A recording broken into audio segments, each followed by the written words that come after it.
You're my soul.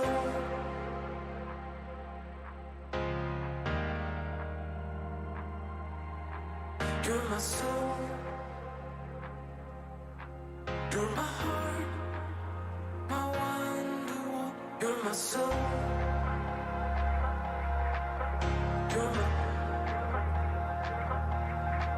You're my soul.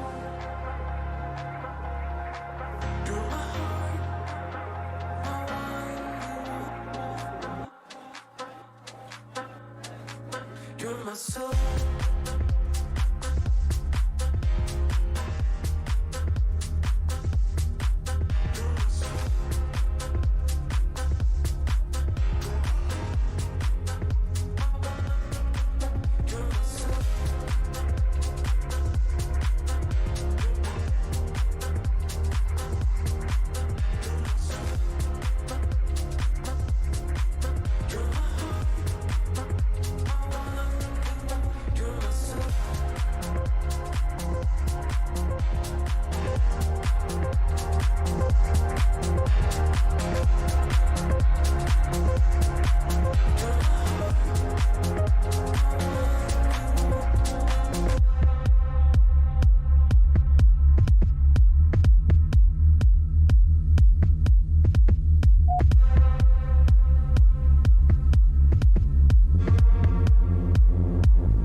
You're my soul.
Damn, it's time for me to get this thing started. Oh no, I got another minute. Good. Oh, I looked at the clock wrong. I'll be back.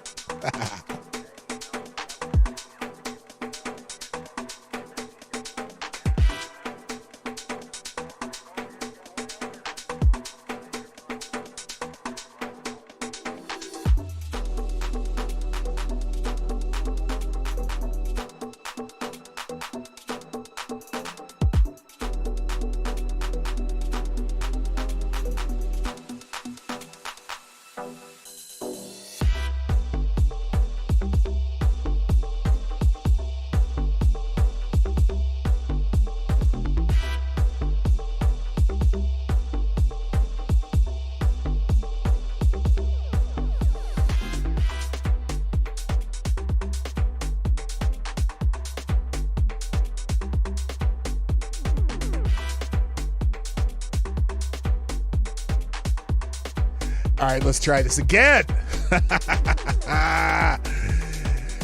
Oh, here we go. All right, I hope you're digging the house music. Every once in a while I get in this dance club mood.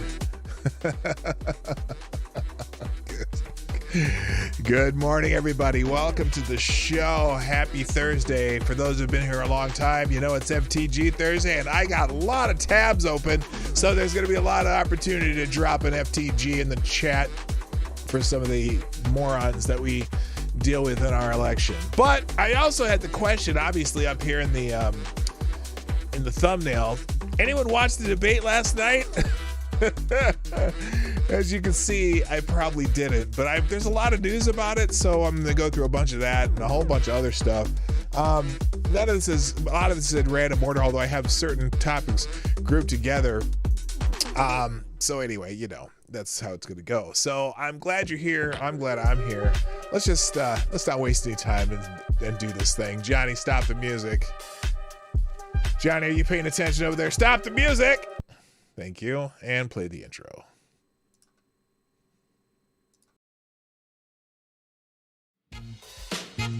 Ladies and gentlemen, coming to you live from the Lucky Dog studio in a hidden location somewhere in the upper Midwest of the United States of America, it's a brother making his own way, but with all the wrong opinions. Welcome to the Morning Night Live with your host, the one and only P-Dog Knight.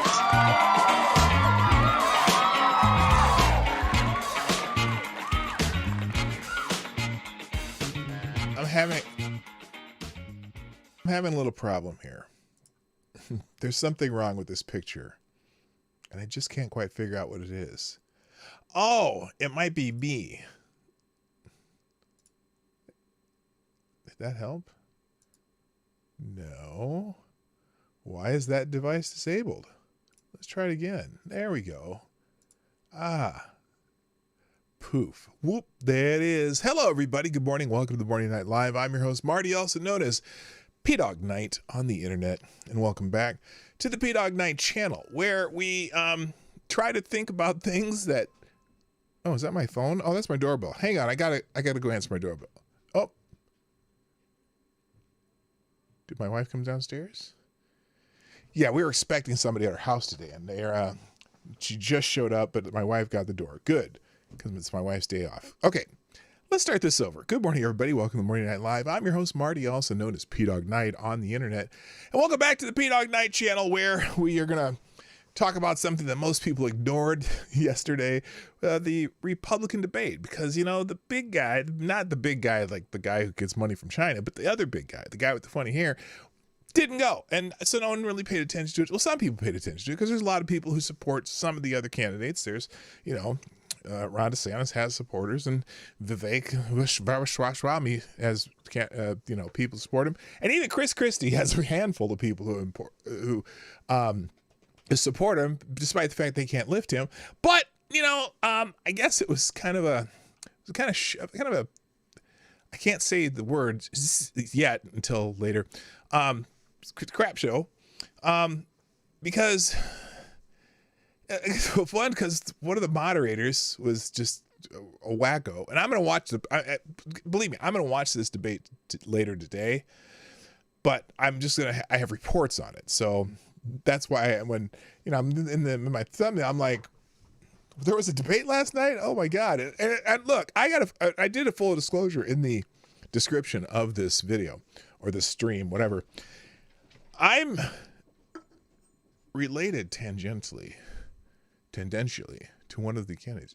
I'm sorry to bother. Kim's here with the chairs. Yeah. I can't move my neck. Oh, guys, I have to do something. I apologize. I'm gonna put you on hold for just a second, because my wife cannot lift the chairs that my cousin brought over here. So give me a moment. I'll be right back.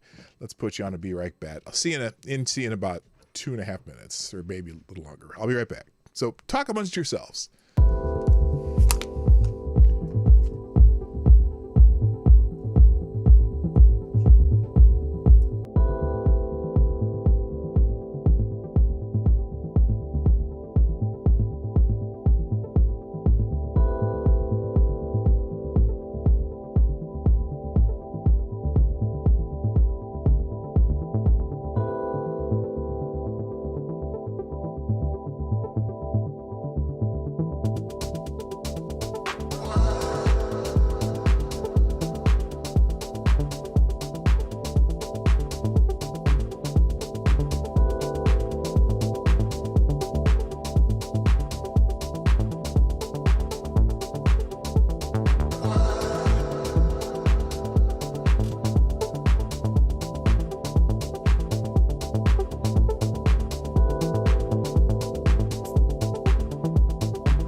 All right, so Family Matter. Oops.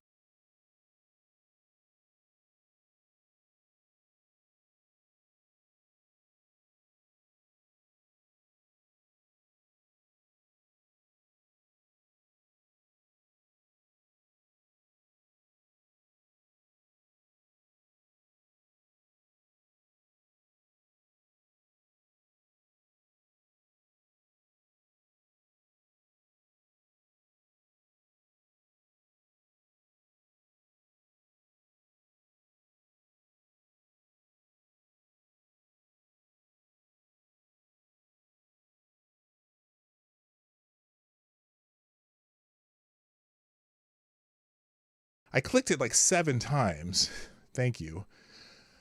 And that's why when you do an odd number, it's back to muted.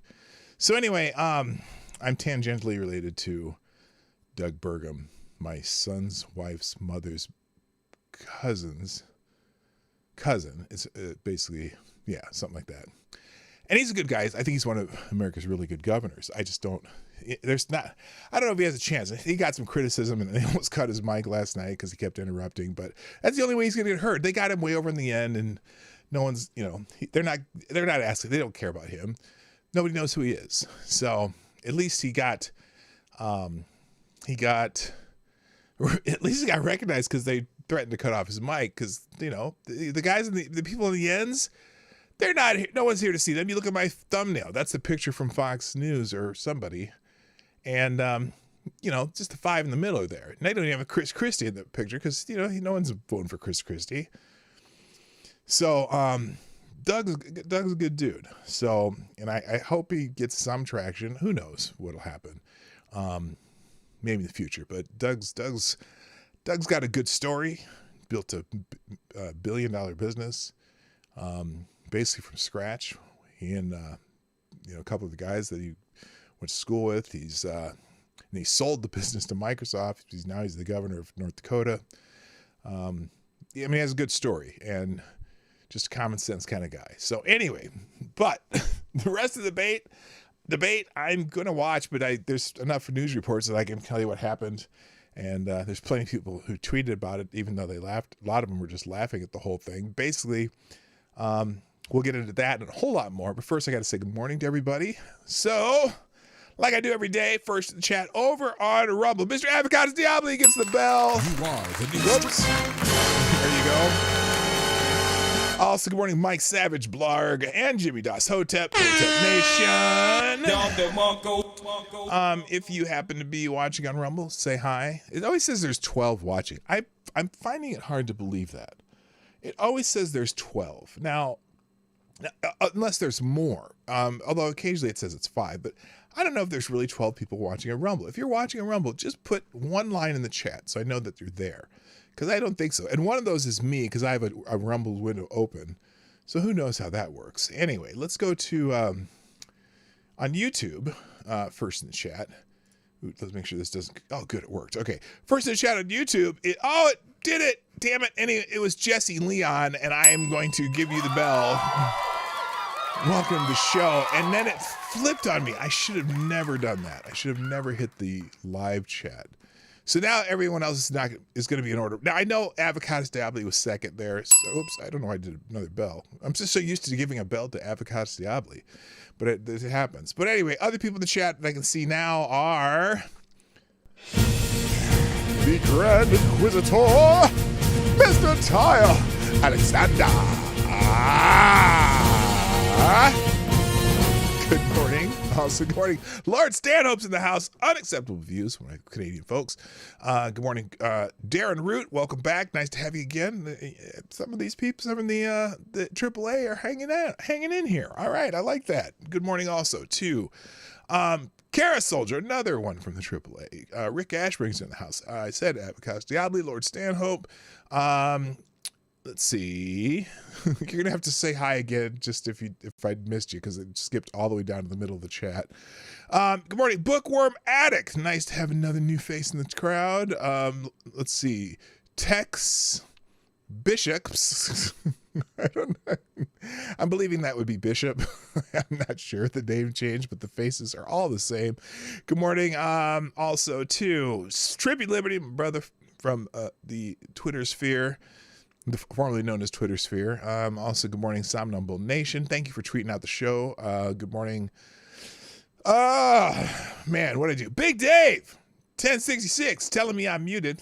Thank you. I appreciate when people tell me that. I have to pay attention to the chat. I had a little problem with the little clicky thing. My mouse is messed up. So, not that it wouldn't happen anyway. But anyway, Select the boys in the house. Yeah, boy. Good morning, Chauncey Stewart. And if I missed you because you chatted early, it's because I can't scroll back up to that when I switched over to live chat. So say hi. I'll make sure to say hi. Oh, Mike Savage, Blarg, and Blue Eyed Scream are in the house too. So there you go. I'll figure it out. All right. So I'm going to try to get through a bunch of this news today. 23 people by the 23 people watching on YouTube, 10 likes, hit the like button. Same thing on Rumble. If you're there, hit the like button. But number one thing I need from you, I need you to share the stream. Now, I was going to do that 2,000 subscriber thing today, but then I realized, don't do a 2,000 subscriber thing on a Thursday. Do it on a Friday. And I might even do a call-in show on Friday. We'll see. I'm trying to figure out how I'm going to do that. I'm going to stop using StreamYard for guests. I realized yesterday it's just a pain in the ass and it causes too many problems when I did the AAA there. So I'm going to start using the Streamlabs function where you can have up to, I think, 5 guests on your show. And I'm going to have to figure out how that works from that side, from their side, because I want to be able to share, share windows and stuff with them. And so hopefully they'll be watching the show the same way that I see it. I don't know yet, so I'm going to take another few days and figure out how that works and make sure it works out the way I want it to.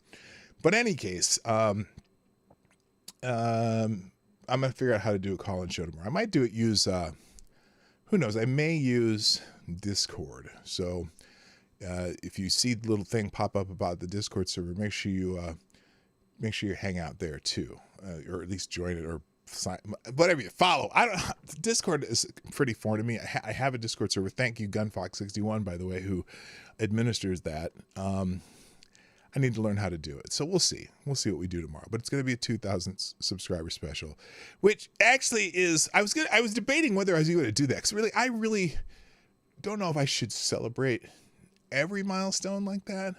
Because I really want to have a big celebration when I have 10,000. And it's taking me forever to get there. But I think the more that you guys share the stream, the faster I get to that. And I thought, you got to celebrate the little things along the way too. So I probably will do that. So we'll figure that out. But it'll be tomorrow. I'll get that set up early so that more people can show up, and we'll enjoy the day. So let's get into some news today. Oh, Oren Doomhammer. OFC, good morning, welcome, good to have you here. And also we have our first sponsor today, and it's Bob Boblin. Yes, one of our longtime sponsors. I need to get music for Bob Boblin. Yes, thank you, Bob Boblin. By the way, Bob, you are the new Streamlabs Superstar sponsor of the day. Congratulations. Bob Boblin says, dropping a small bullet in the tip jars. Bob says, hello, Big Bob Boblin here. As a senior, my mind isn't as sharp as it used to be. I'm proud to announce Boomer Technologies. Now we're going to ensure that boomers around the world don't accidentally mute themselves by clicking an odd number of times. Yes, thank you, Bob Boblin. I will be using those services as a fellow senior. My, aren't we creative today? All right, thank you, Bob Boblin. That's awesome. So the Streamlabs link pops up in the chat every once in a while. It's also pdognight.live, where you can go to Streamlabs/pdognight/tips. I don't know how, but pdognight.live/tips. That's what it is. pdognight/live/tips. Whatever. It'll be in the chat. The chat bot does that. Thank you, Bob Boblin. All right, so let's get into some news, because it's one of those days. Now, remember I was telling you about how we were talking the other day about Joe Biden took a flight to Michigan the other day. Got on the Air Force 2 helicopter, went over to Dulles Airport where the Air Force One was, got on Air Force One, flew to Detroit, took about an hour drive from Detroit to the picket lines, which is with his 17 car motorcade, and went and he joined the picket line. He joined the picket line for the UAW strike for a total of 27 seconds, and then got back into his motorcade, went back to the airport, got on the plane, get back to the Dulles, got on the helicopter, and went back home. All in the spirit of global climate change. So one of the things I have to just laugh at this morning is that a tweet by another former president regarding the Joe Biden's step onto the picket line. And no, I don't mean the guy with the funny hair. No, I'm talking about Barack Hussein Obama. Barack Hussein Obama decided to tweet out about Joe Biden's trip to the picket lines. And here's what Barack Obama said. The President of the United States knows the importance of unions. That's why he joined the UAW picket line yesterday. Right now, unions across the country continue to stand up and advocate for the rights of working Americans, and they deserve our support. This week, WGA deals an example of what's possible. Okay, wait a minute. Wait. Oh, Air Force Two is what's the helicopter called? Air Force Two is the VP plane. What's the helicopter called? I don't even know. Good morning, fake news expert and Brent Hayes. Welcome to the show. What is the Air Force Two is the right? No, I don't think so. I thought Air Force Two was the helicopter. Well, anyway, he got on the helicopter, went over to get an Air Force One, Marine One. Oh, thank you very much, Avocados Diablo. I'm not. I make mistakes. So anyway, this is amazing. Joe Biden knows the importance of union. That's why he joined the UAW picket line. He walked out, got introduced, made a 27-second speech, and got left. He was there for maybe a total of 1 minute. He wasn't even in the state of Michigan for a total hour. Is that now? Okay, in the chat, let me see. I'm gonna do a poll in the YouTube chat if you're watching on YouTube, and on Rumble, if you're just watching Rumble, you can put a 1 or 2. All right, here's the YouTube chat, and I'm gonna do I'm gonna do a Q&A today too. I've wanted to do that for a while, so we're gonna try doing a Q&A. Here's the question: do you consider? You consider what Joe Biden did in Michigan, quote, joining the picket line.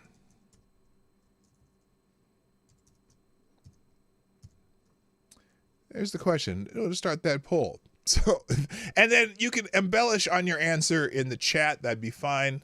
But do you? And if you're on Rumble, you can put a 1 for yes and a 0 for no. 1 for yes, 0 for no. Do you consider what Joe Biden did the other day? Quote, joined the picket line. Because I have thoughts about that. Because you would think. Okay,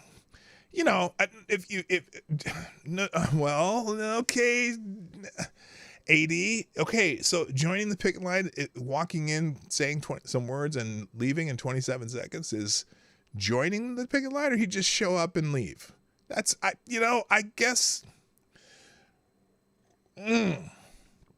I don't know about that. Good morning to my favorite Canadian Jaeger pony who's in the YouTube chat. Welcome, sir. So anyway, I find that a little funny, to be honest with you. Anyway, other things going.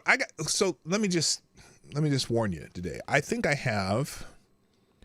might have 42 tabs open, and I'm not going to spend a whole lot of time on these stories. Like a lot of times I go deep into the stories, and that's what she said. Anyway, so we're gonna pop through a bunch of these in the Trump. Let's see, the January 6th case. Trump January 6th case. Judge Trutkan has decided that she will not be recusing herself in the federal January 6th case against Trump. District Judge Tanya Chutkan on Wednesday denied a request by former President Donald Trump's legal team to recuse herself from the 2020 election interference trial in Washington. Lawyers for the 77-year-old former president argued that statements made by Chutkan while presiding over trials of defendants who stormed the U.S. Who stormed the U.S. See, when you say someone stormed the U.S. Capitol, yes, they broke in and they went inside, but once they got inside, do you consider that storming the U.S. Capitol? I mean, they walked in and took selfies with police officers and looked at stuff, and the couple idiots broke into Pelosi's office and shit. But storm the Capitol, like storm the Capitol would be like if you are knights from another place and you're storming the castle of a king and you're going there to burn the place down. That's what would be storming the Capitol. These people just kind of, they got in and then they're like, oh, look at that. Ooh, look at that. Look at that. Wow. Let's take a selfie here. Click. Hello, officer. Can we take a selfie with you? And some even got a guided tour by officers. But anyway, they said that the statements that she made were disqualifying and would taint the proceedings against Trump. The statements do not manifest deep-seated. The statements certainly do not. So in her opinion, she said the statements do not manifest a deep-seated prejudice that would make fair judgment impossible. The standard for recusal based on statements with the intrajudicial origin. So here it is. So for example, Chicken argued in her opinion that the statement falls short of manifesting clear and convincing evidence that the court has conducted itself in a manner supporting disqualification. So there are some places here where she made some statements during these other trials. For example, her remarks in the October 22 sentencing of convicted Capitol rioter Christine Priola, she said, the people who mobbed that Capitol were in fealty and loyalty to one man, not the Constitution, for which most of the people who come before me seem woefully ignorant, not to the ideals of this country and not the principles of democracy. It's a blind loyalty to one person who, by the way, remains free to this day, implying that maybe he should not be remaining free to this day. I mean, would you interpret it that way? I certainly did. And then there's another one. Here it is, a statement made by the Jamaican-born judge. They didn't have to say she was Jamaican-born. During the hearing for Robert Palmer, who attacked police officers at the Capitol, quote, "And it is true, Mr. Palmer, you have made a very good point, one that has been made before, that the people who exhorted you and encouraged you and rallied you to go and take action and to fight have not been charged."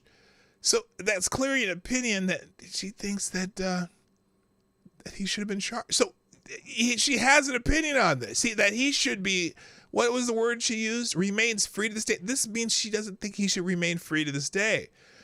Interesting. Another one, let's see. She also made a remark at the Palmer case. The court expressly declined to state who, if anyone, thought it should still face charges. Oh, that's what she's claiming. Her defense of not recusing herself. Well, the court expressly declined to state who, if anyone, that she thought should still face charges. Well, wait a minute. What is this fealty to fealty? Where's that line? It was there in fealty and loyalty to one man. Really? Who was that one man, Judge? Who is the one man that you think remains free to this day that probably shouldn't? That'd be the person coming before you in the court. That would mean that you clearly have a biased opinion about the case. And it would make it difficult for you to judge independently. So anyway, we'll just make this simple for all of you in the chat.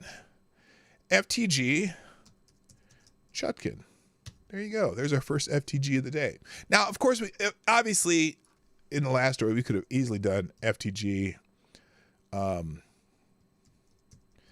Biden. Okay, so there you go. There's an FTG. And for those who don't know what FTG means, please explain for the others who might ask. Or if anyone asks, someone in the chat can explain what FTG is. Next. By the way, Biden, these are kind of in random order, not a theme yet, but some of them are. Biden has tapped an anti-cop activist to lead the White House gun violence office. Now, remember the other day we were talking about how Kamala Harris is being promoted from the just gangbuster job she's done as the border czar to lead a new White House office on gun violence. Okay, Biden launched the White House Office of Gun Violence Prevention on September 22nd as part of his administration's effort to combat the epidemic of gun violence that is tearing our families and communities and country apart. Officially helmed by Vice President Kamala Harris, because she did a fantastic job as the border czar. This initiative will be led in part by someone named Greg Jackson, the former executive director of the left-wing Community Justice Action Fund. The president lauded Jackson and Rob Wilcox, who Biden also tapped for the office, for being advocates for change. But the change Jackson advocates for puts him at odds with a major White House stance. Jackson has attacked police departments and their budgets throughout his career, including in the January 2021 University of Maryland policing seminar, when he lamented that he is, quote, struggling to survive while police budgets thrive. That same year, Jackson participated in the Obama Foundation webinar entitled, quote, Reimagining Policing. During which he touted community-led violence intervention and prevention strategies. Oh, you mean like vigilantes? Is that what you're advocating for? Anyway, he's a defund the police guy. He thinks we should no longer have police. Police are bad all the way across the board. Now, I'm not a fan of police. I don't want one follow me and shit, but there's a balance you need to have, and this guy maybe just isn't it. I don't know. Anyway, so that's so FTG. That's another for Biden, but what's this guy's name? This guy, maybe not the guy. Basically, everyone he's putting in this office are people who want to take your guns away. So we'll just say, how about FTG? We're sorry, Miss Jackson. Ooh, I am for real. Oh, that's Chutkin. What happened to Jackson? FTG. I'm sorry, Miss Jackson. Ooh, I am for real. There we go. That's the correct Jackson. Jackson. Anyone remember this? Now, this is going to age you a little bit because you have to be a little bit older to understand this. And I can't remember what show it was from. Might have been from the Flip Wilson show. And that was when I was little, like barely can remember anything from that time. But there was a comedian who used to have this little skit about Mr. Johnson, right? Mr. Johnson, Raymond J. Johnson III, okay?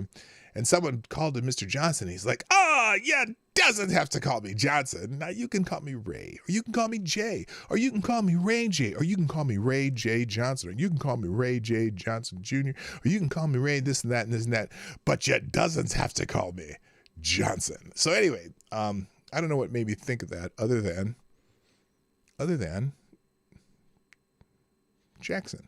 Close enough.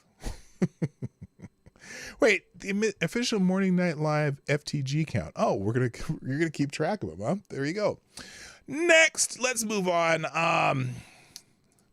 Breaking news: Owen Schroyer, the Infowars, Infowars host and journalist and blogger, whatever else he does, he's going to be reporting to federal prison on October 24th. Where is this article? It's in the middle here. Let me fix this. Okay, that's good. That'll work. He's going to be reporting to prison. Owen Schroyer broke the news on Jack Prozoviak's Human Events Live that the government has required him to turn himself into federal prison.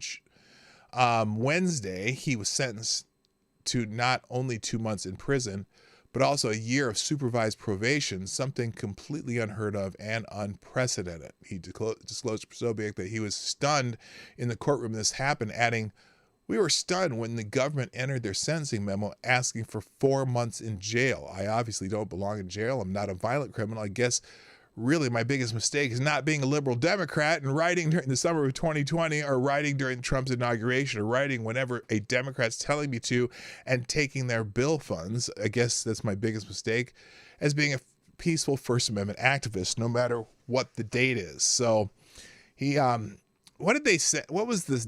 Let's see. What was the jail sentence? Or what was the, trying to figure out what they accused him of. I think some sort of literally a trespassing charge or something like that.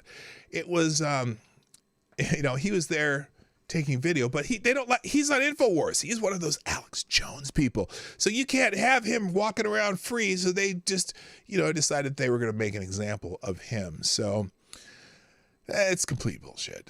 Let's see. He pointed out that he was being sentenced. As he was being sentenced, that's the same day that the Democrat protesters stormed Kevin McCarthy's office and held it under hostage, kind of there. They occupied Kevin McCarthy's office. So anyway, good morning, Tyler F. Welcome. Let me just check here. Do I have more thank yous to do? Let's see. Well, yes, I do. Thank you to Jimmy Hotep. Thank you for sharing the tweet of the show today. And that's it. Share the stream. Remember, share the stream. You know what I mean? Share the stream. All right, let's move on. Now, Miranda Devine has an interesting op-ed in the New York Post today regarding the next election. So apparently there's a pro-Joe Biden bias, and it's algorithm deep when you search Google search and destroy agenda, which is, let's just get this out of the way. FTG Google.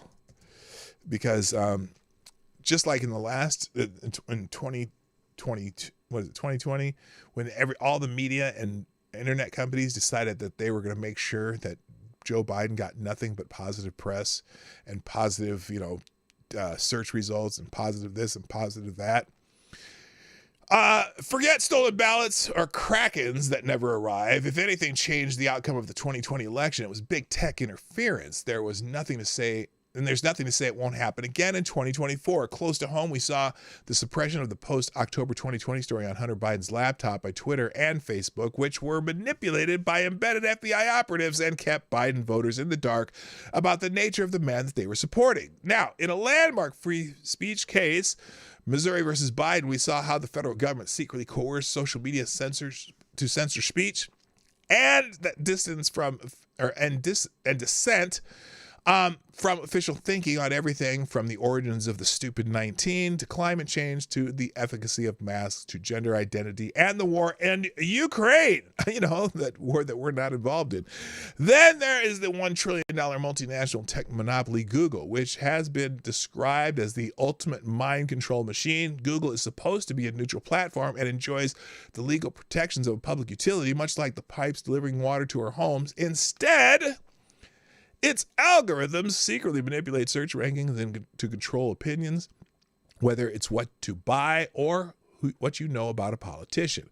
It's hard to pin down Google's bias because search results are ephemeral. But MRC Free Speech America gave it a shot last week by recording Google search results for, quote, Republican presidential campaign websites on the eve of Wednesday night's Republican primary debate. Wow. The coffee's coming up. Oh, I do have my cup of reparation cup in the Slut Cup today. The Slut Cup, you know what that stands for. Salt Lake City, Utah. Okay, lo and behold, only 2 candidates popped up on the first crucial page of search results. Wait a minute. They searched for Republican presidential campaign websites.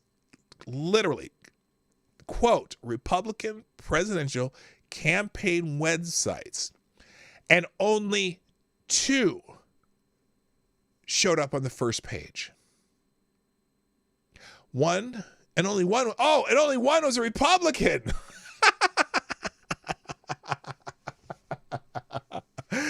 Republican presidential campaign websites was the search, and only 2 candidates popped up, and only one was a Republican.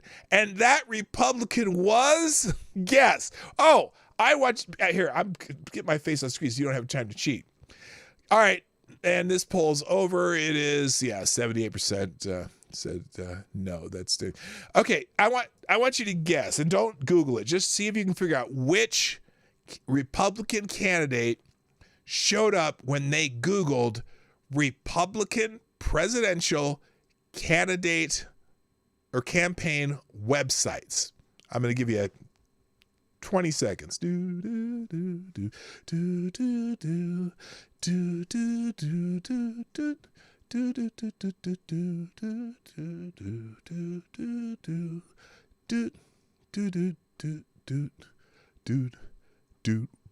boom. William Hurd, H-U-R-D, as in you've never heard of William Hurd. He's a little-known never Trumper from Texas, a brother, but not Republican. He's a Republican. The only 2 candidates and only one is Republican. Republican William Hurd is an anti-Trumper.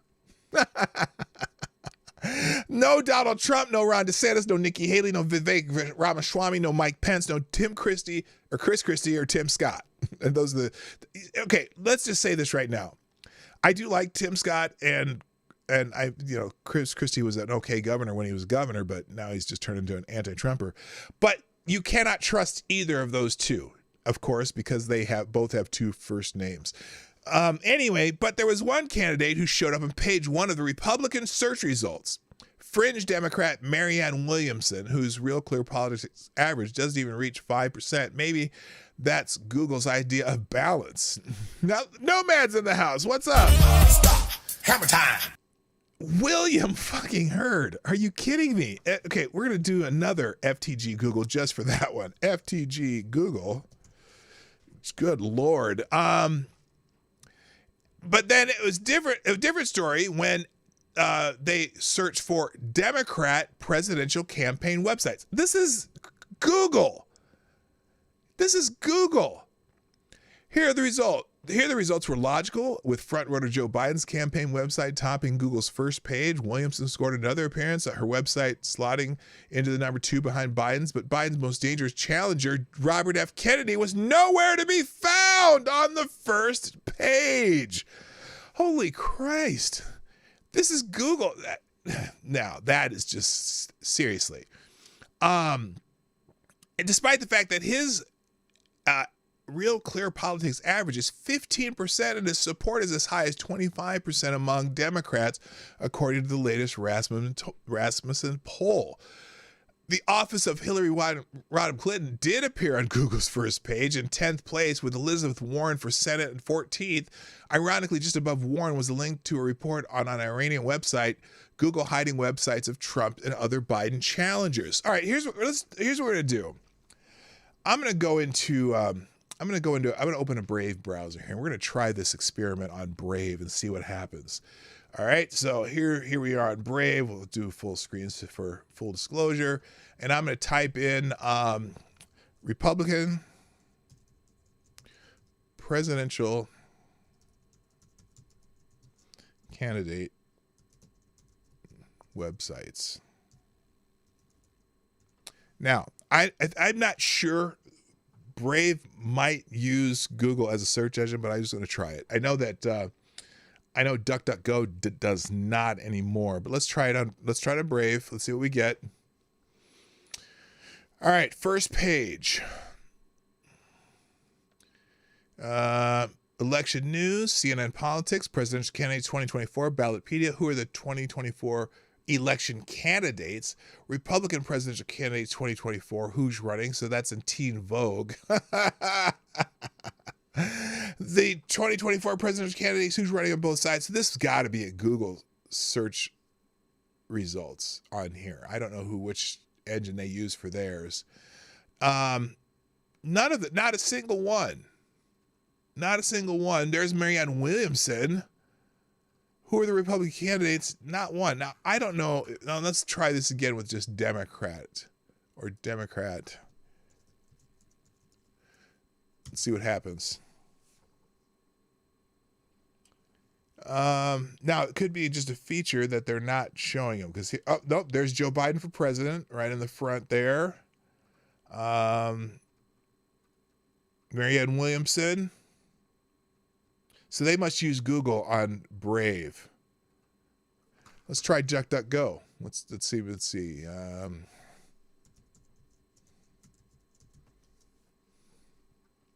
Let's go to DuckDuckGo. There we go. All right. Republican presidential.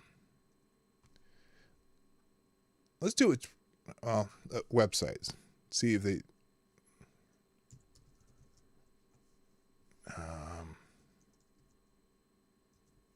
Maybe it's because of the word website, though. Now that I think about it, let's try to spell presidential right.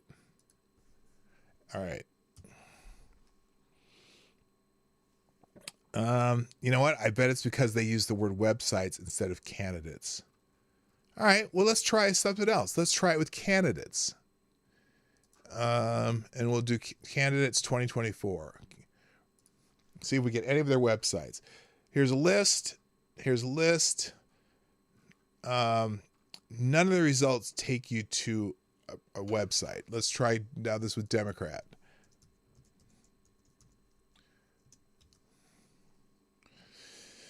Okay. Here, you don't even get the websites either. That's interesting. If you specifically use the word websites, you would think it would go to one of their websites. That's kind of wild. It shows, which one did you do? Brave is its own shirt. Shows Haley Elder Burgum. Okay. Yeah, I don't even know Larry Elder. Oh, hello, Cracked, by the way, over on Rumble. Welcome. I don't even know if Burgum was there. Or, excuse me, Elder was at the debate. I'll have to look. He was probably on one of the ends, too. Because, you know.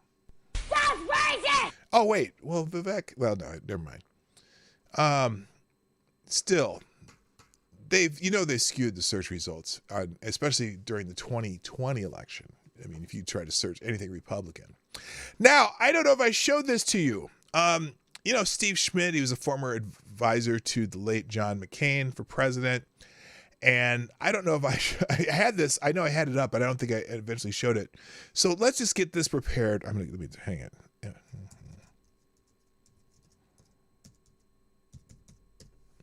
Okay.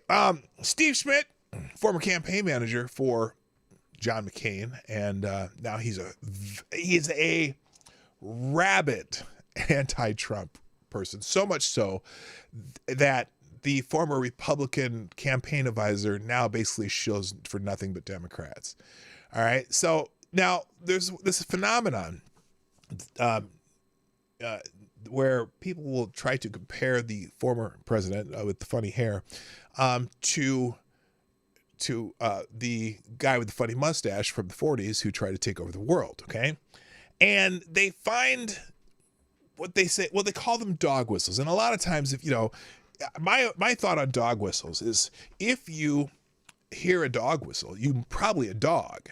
But Steve Schmidt has found a new dog whistle for President Trump. And I'm just going to play it because I don't even think it needs commentary. I'll pop out. There's an article on PJ Media if you want to read it, but I'm going to play this clip of Joy Reid, the new dog whistle that Steve Schmidt has for President Trump. Okay, let's pause this. Turn the volume on. Make sure you can see it. We'll put it in big so you can see these two lovely faces. Joy's wig isn't quite fitting really right today, but anyway, here's Steve Schmidt. Oh, Rabbit's in the house. Welcome, Rabbit. You rang. So here's Steve Schmidt finding a new dog whistle for President Trump. Would entail. What do you make of the fact that it does seem to me that the country, and in many cases the media, seems numb to it? I don't know what she's talking about, but I think there's no question that the country and the media is numb to it. The threshold in this moment is very simple. Everything that Donald Trump says should be taken literally and seriously. What he did today was threaten the employees, the journalists at NBC News. What he said more broadly is he's going to shut down the free media in the United States. What he announced today as a candidate for president in 2023 is he's coming after the American media. He's coming after his political opponents. Why is he running for president? He's running for retribution. Wait for it. Retribution, according to Donald Trump, is a philosophy of avenging anybody who was against him.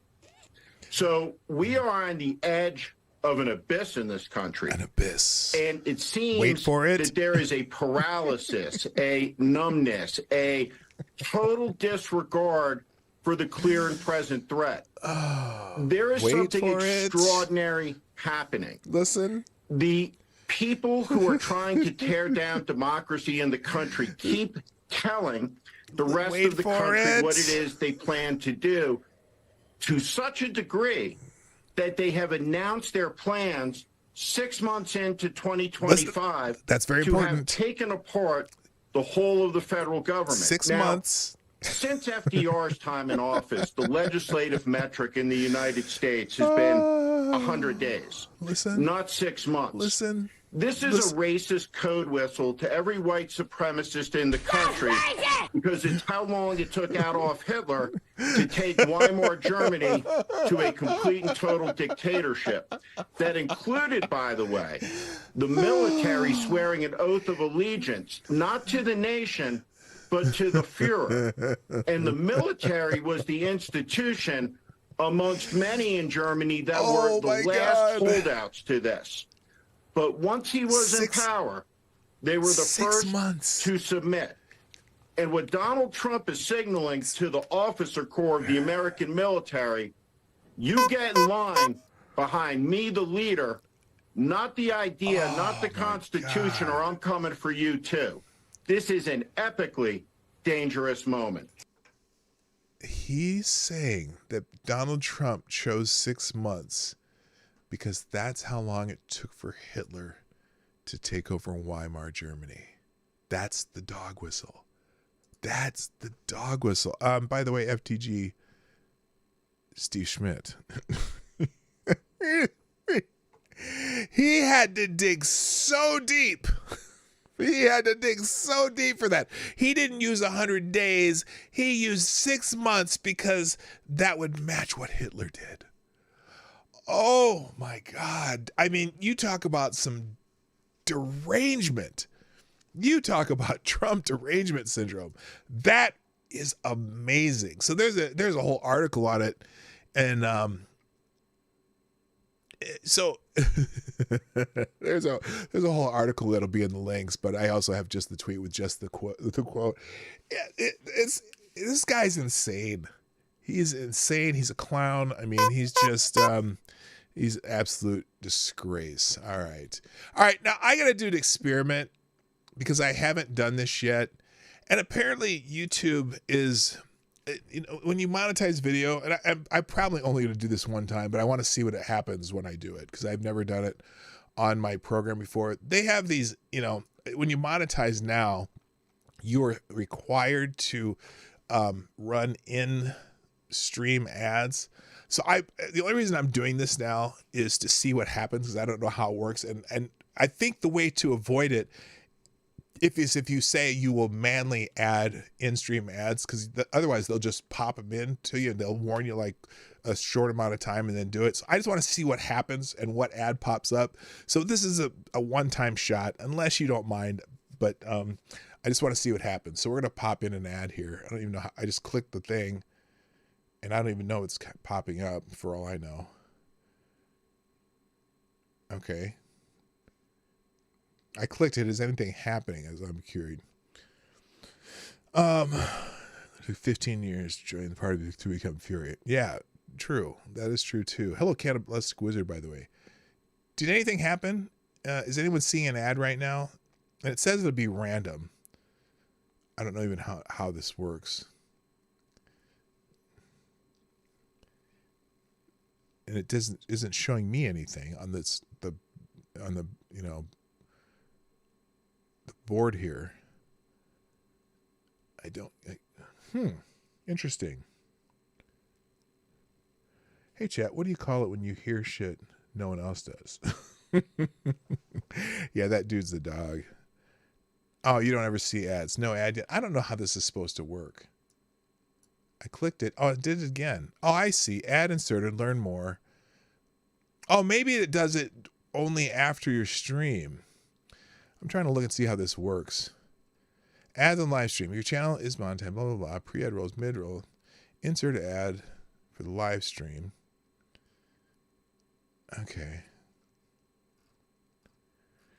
Well, if you see an ad, let me know. I just want to see if it happened or not. So I'm never gonna do it again. If I can avoid putting ads in the stream, I will always do it. So anyway, let's move on. That was funny.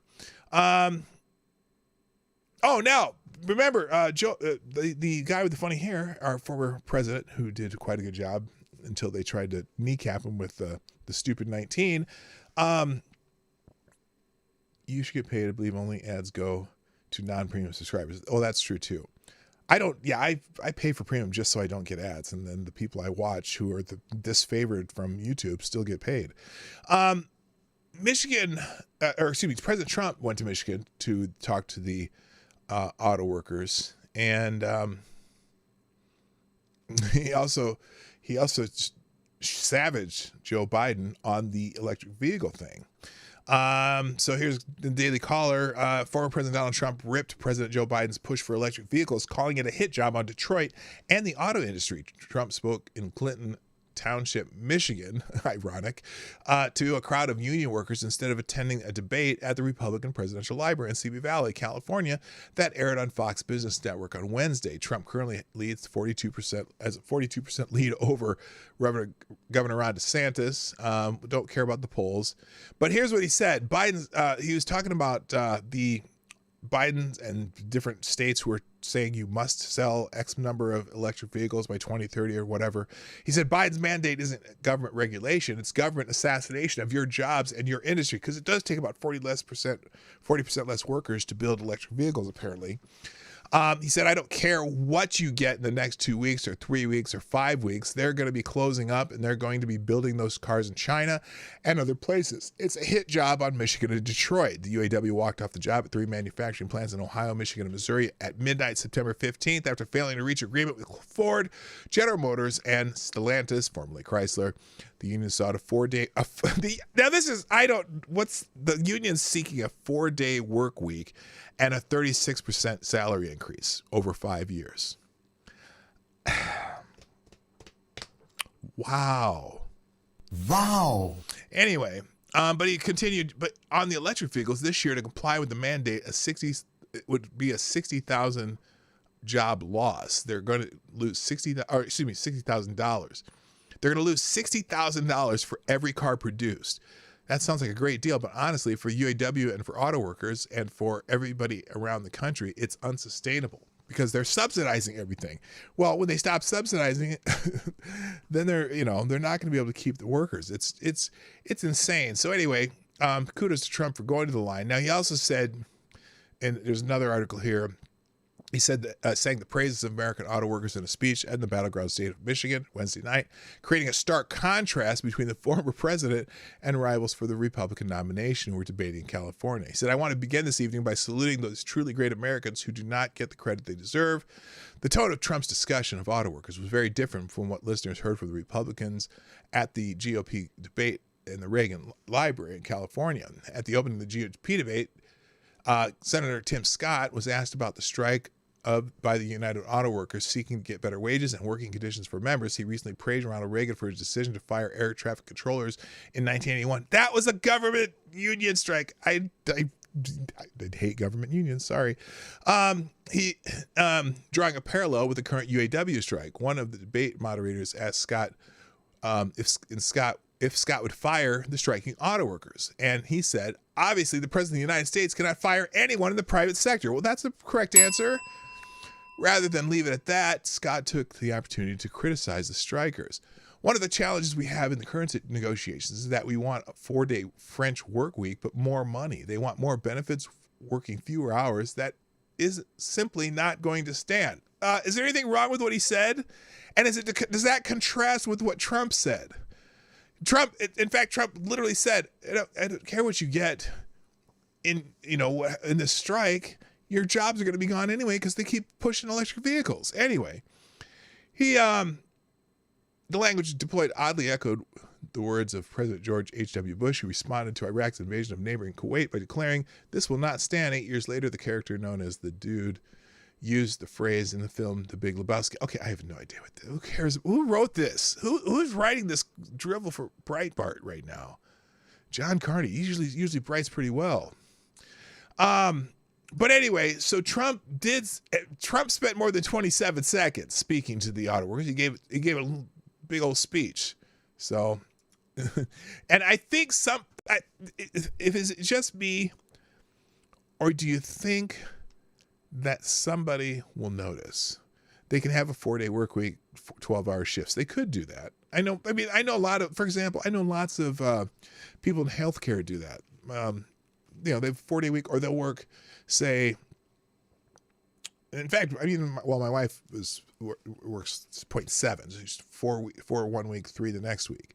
A lot of people in healthcare work they'll work 40 hours a week, but in 4 10-hour days. So I'm not saying that's wrong, but in an industry like the auto industry, that might be that'd be challenging, like where you're doing physical work. Although a lot of stuff's run by computers these days anyway. So, all right, let's keep going because I got a lot to go. Yesterday we talked about how some of the money that Hunter Biden was receiving was received at the personal residence of Joseph Rahim Biden. Yes, Joseph Rahim Biden, the address was addressed to Joe Biden's address where the money the Chinese were sending China is asshole. ended up. Well, the White House was asked about that yesterday, and they are poo-pooing it.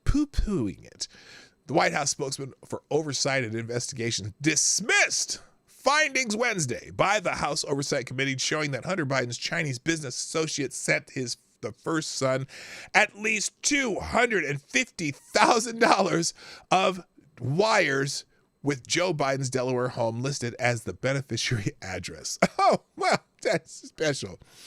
Hunter Biden was first paid $10,000 by Wang Xin, as opposed to Wang Chung, a Chinese associate in July 2019, and another $250,000 was wired to him by Jonathan Lee, a different Chinese business associate. We already knew that. So now, for both the wires, Joe Biden's address in Wilmington, Delaware, is listed as the beneficiary. Ian Sams, White House spokesman for Oversight and Investigations, shook off the report, calling the House Republicans' claims bananas. Come, Mr. Tallyman, tally me banana. Daylight come and we want to go home. Hello, Zombie Teddy. What's up? So anyway, imagine them arguing that if someone stayed at their parents' house during the pandemic, listed it as their permanent address for work, and got a paycheck, the parents somehow also worked for the employer, Sam tweeted. It's bananas, yet this is what extreme House Republicans have sunk into. Yeah, so now this person says Hunter, James Lynch, I don't know who James Lynch is, but he says the White House spokesman is straight up lying. Hunter wasn't staying at his parents' house. He was living in California when the Chinese business associates sent their payments with Joe Biden's address on them, according to Hunter Biden's failed guilty plea. In fact, it's it right there in writing in a court document. So he wasn't living at Joe Biden's house when the checks addressed to Joe Biden's house came to Joe Biden's house from China. China is asshole. So anyway, and then, okay, so this Ian Sams, what's dishonest is your right-wing disinformation outfit and its GOP pals intentionally deceiving the people about the role of the address Hunter's listing his parents as his only permanent address during the period of turmoil in his life has long been known. Really long been known by whom? By Hunter Biden and his dad? By the secret information in the laptop he left at some computer shop in New Jersey? What does that even mean, Ian Sams? Here, let's get this one out of the way. FTG Ian Sams. There we go. FTG. All right. Anyway, so there's more in the article, but I don't care. That's so weak. That is so weak. Everyone knows he lived in California at the time. He was probably sniffing crack off a whore's butt crack or something. There's 2 cracks in one. Anyway, plus the House investigators have released a trove of documents supporting the IRS whistleblower testimony. Remember the IRS agents who were being steered away from the Hunter Biden mess? The House Ways and Means Committee released a trove of documents Wednesday to support IRS whistleblower Gary Shapley and Joseph Ziegler's allegations that Hunter Biden received special treatment from the Department of Justice during its ongoing investigation. All I can say about that is, duh. House Ways and Means shared the evidence backing up Shapley and Ziegler's allegations in a press release after the committee held a meeting Wednesday morning and voted to release the documents. So it's new evidence. Drip, drip, drip, right? All I can say is drip, drip, drip. And I'm not going to say FTG to Hunter Biden. Now you can, but I'm not going to say FTG to Hunter Biden because Hunter Biden's a victim in all of this. He just was, he was just standing around and, all that crack ended up on his table. And then all of a sudden these women, he had no idea where they were came from. And then he took pictures and put them on his laptop. And at the same time, he put all the business information on his laptop, and then he forgot about it because he was too high. So, he's a victim here. And then his father makes him go to China and Ukraine and all these places with him on Air Force Two. And then he has to go talk to people, and the people are like, well, we're going to give you some money because, we're going to give you some money, and we're going to give you more money, and maybe we'll give a little to your family, and then we'll give you some more money, and then you'll give your sister some money, and your uncle some money, and your mom some money, and then we'll give Bo's dog some money, even though Bo's not here with us anymore. We're going to give you all a bunch of money, and then maybe you can talk to your dad. He's a victim. Can't you tell? He's a victim. All right. Continuing. What was the next one? Oh, and also, speaking of the Biden crime family, Joe Biden's about to be let off the hook for his handling of classified documents, I think. Have you forgotten about the ongoing investigation into Joe Biden's handling of classified documents? I can understand if you did because the media hasn't said shit about it. Since partisan Democrats have been indicting Donald Trump for blowing his nose. The investigation is still ongoing, according to a report from ABC News. Oh, well, then there's the media talking about it. What is this report? Let me see here. From secretaries to Secretary of State, Biden documents probe cast a wide net. Oh, according to sources. Yes, sources told them that. Anyway, so here's the rub. Federal prosecutors and FBI agents from Special Counsel Robert Hur's office have been interviewing witnesses for nearly 9 months, targeting an expansive constellation of former aides, from high-level advisors to executive assistants to at least one White House attorney. Several sources estimated that as many as 100 witnesses have already been interviewed. They're going to blame it on his staff. Oh my gosh. All the documents next to the Corvette in the garage, in a musty, nasty garage with his Corvette, his precious Corvette, got there because of somebody on his staff put him there. That's what they're going to come up with. So over 100 witnesses have been interviewed with interviews conducted as recently as last week, and some witnesses were asked to return for follow-up interviews. Among those interviewed were Secretary of State Anthony Blinken. Now, don't get too excited. Trust me, never believed that Joe Biden would ever be treated the same way as Donald Trump. And according to the story, the investigation, quote, has grown into a sprawling examination of Obama-era security program.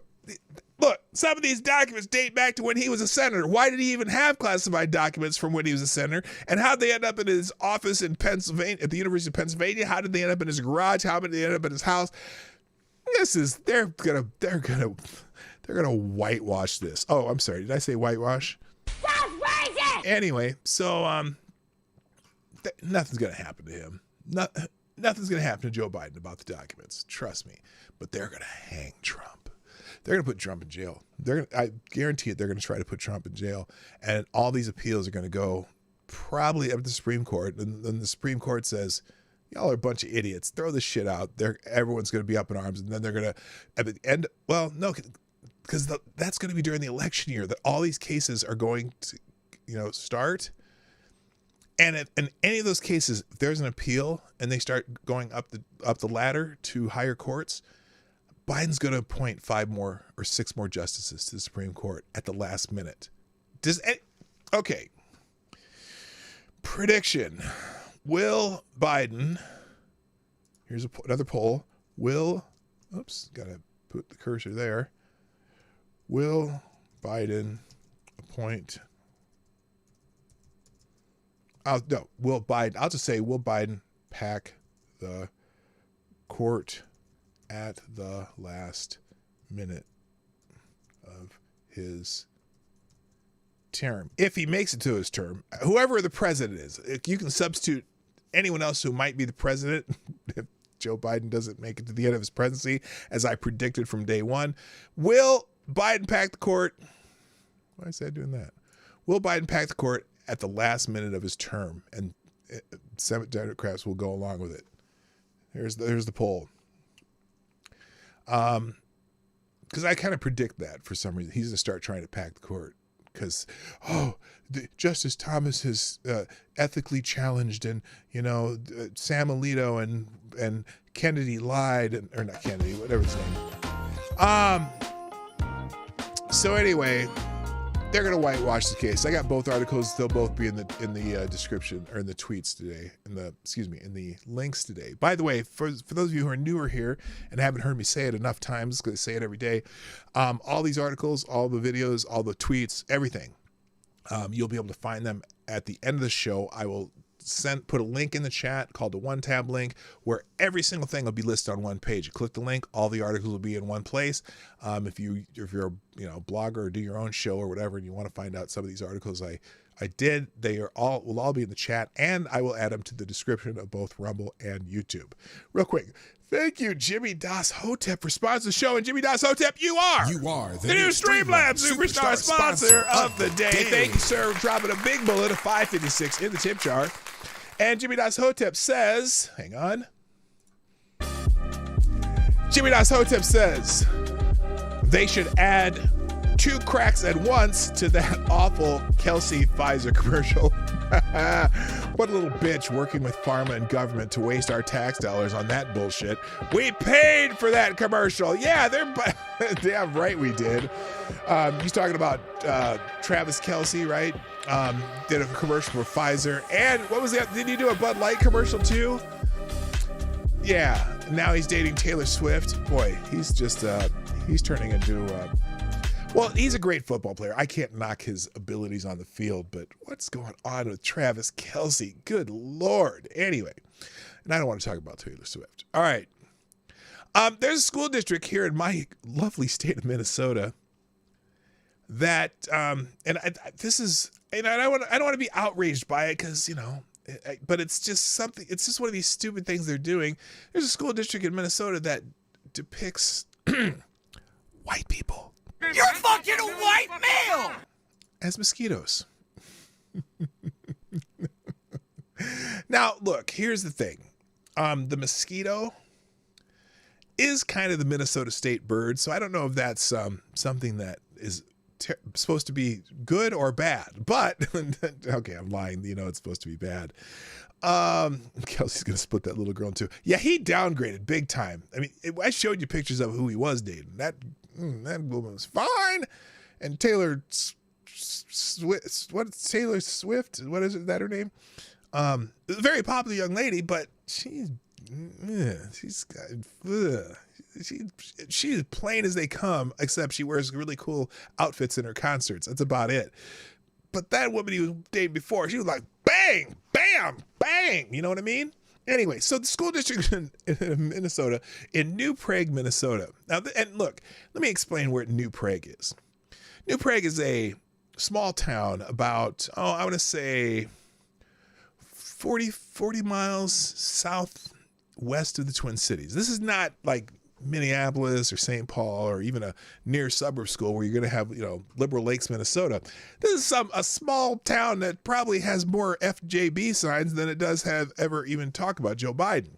But the school district has decided they're going to show a video from a outlet that depicts the white peoples as mosquitoes. And I've never heard of this. I did not know that. Well, basically they show a video on microaggressions. I just think this is not a great message. And I'm going to show you the video just to be full disclosure, because it's only about a minute and a half long. I'll show you some of the video, okay? And it's just weird that why would the little school district in Minnesota that's probably has a lot of FJB people playing this for their kids? Well, because the schools are trying to indoctrinate you on basically microaggressions. And fuck microaggressions. Look, if you're seriously, if words hurt you that bad, I mean, yeah, you can hear it and whatnot and you can be tired of it, but here's the video. This is For people who still don't think that microaggressions are a problem, Oh, you're so well spoken. just imagine instead of being a stupid comment, a microaggression is a mosquito bite. oh, It's a compliment. this is Mosquito bites and their itch yes. are one White people are blood-sucking insects. That sounds very Weimar of to me. nature's most annoying features. But if you're only bitten every once in a while, No, where are you really from? Cleveland. sure, it's annoying, but it's not that big. Okay, so it's okay. Now, granted, where are you really from? If someone has brown skin and they're like, "Oh, where are you from?" They might be asking like, "Are you from the suburbs? Are you from Cleveland? Are you from Montana?" Or they just mean, what's your heritage? You look industry or whatever. And some people ask white people, what's your heritage? Where are your ancestors from? Whatever. But get over it. The problem is that some people get bitten by mosquitoes a lot more than other people. Oh, yes. A lot more. Whether it's on a date, Oh, your English is so good. Excuse me? going grocery shopping, You know, everything happens for a reason. I'm just buying apples. commuting. Oh, now that's a microaggression against a person in a wheelchair. I'm guessing that people do this. Black people do the same microaggression supposedly against people in wheelchairs. To work. All right, enough. You get the idea. I'm not playing this stupid shit. But it is a little problematic because, the Hutus, or was it the Tutsis? One of those in Rwanda, when they were saying that their rivals were like insects. They were like, vermin, whatever. That's kind of what this is, isn't it? I mean, it's just probably not, if you think historically a little bit, it's probably not the best representation of the way things should be. But man, they just don't think it, as long as it's y'all, as long as it's y'all, it's fine to them. So I don't know. FTG, New Prague schools. It's New Prague, Minnesota. There we go. There's our FTG. Hutus and Tutsis. Yes, I knew it was something like that. Let's see. What is this? Oh, that's the same article. So both the article and the video will be in the links that I give to you today. If you just want to watch the rest of that fresh hell. All right. And we were talking about the United Auto Workers earlier, right? Well, I don't know if this statement by Pete Buttigieg is going to help ease their minds at all, but he says the quiet part out loud to EV skeptics. It's coming no matter what.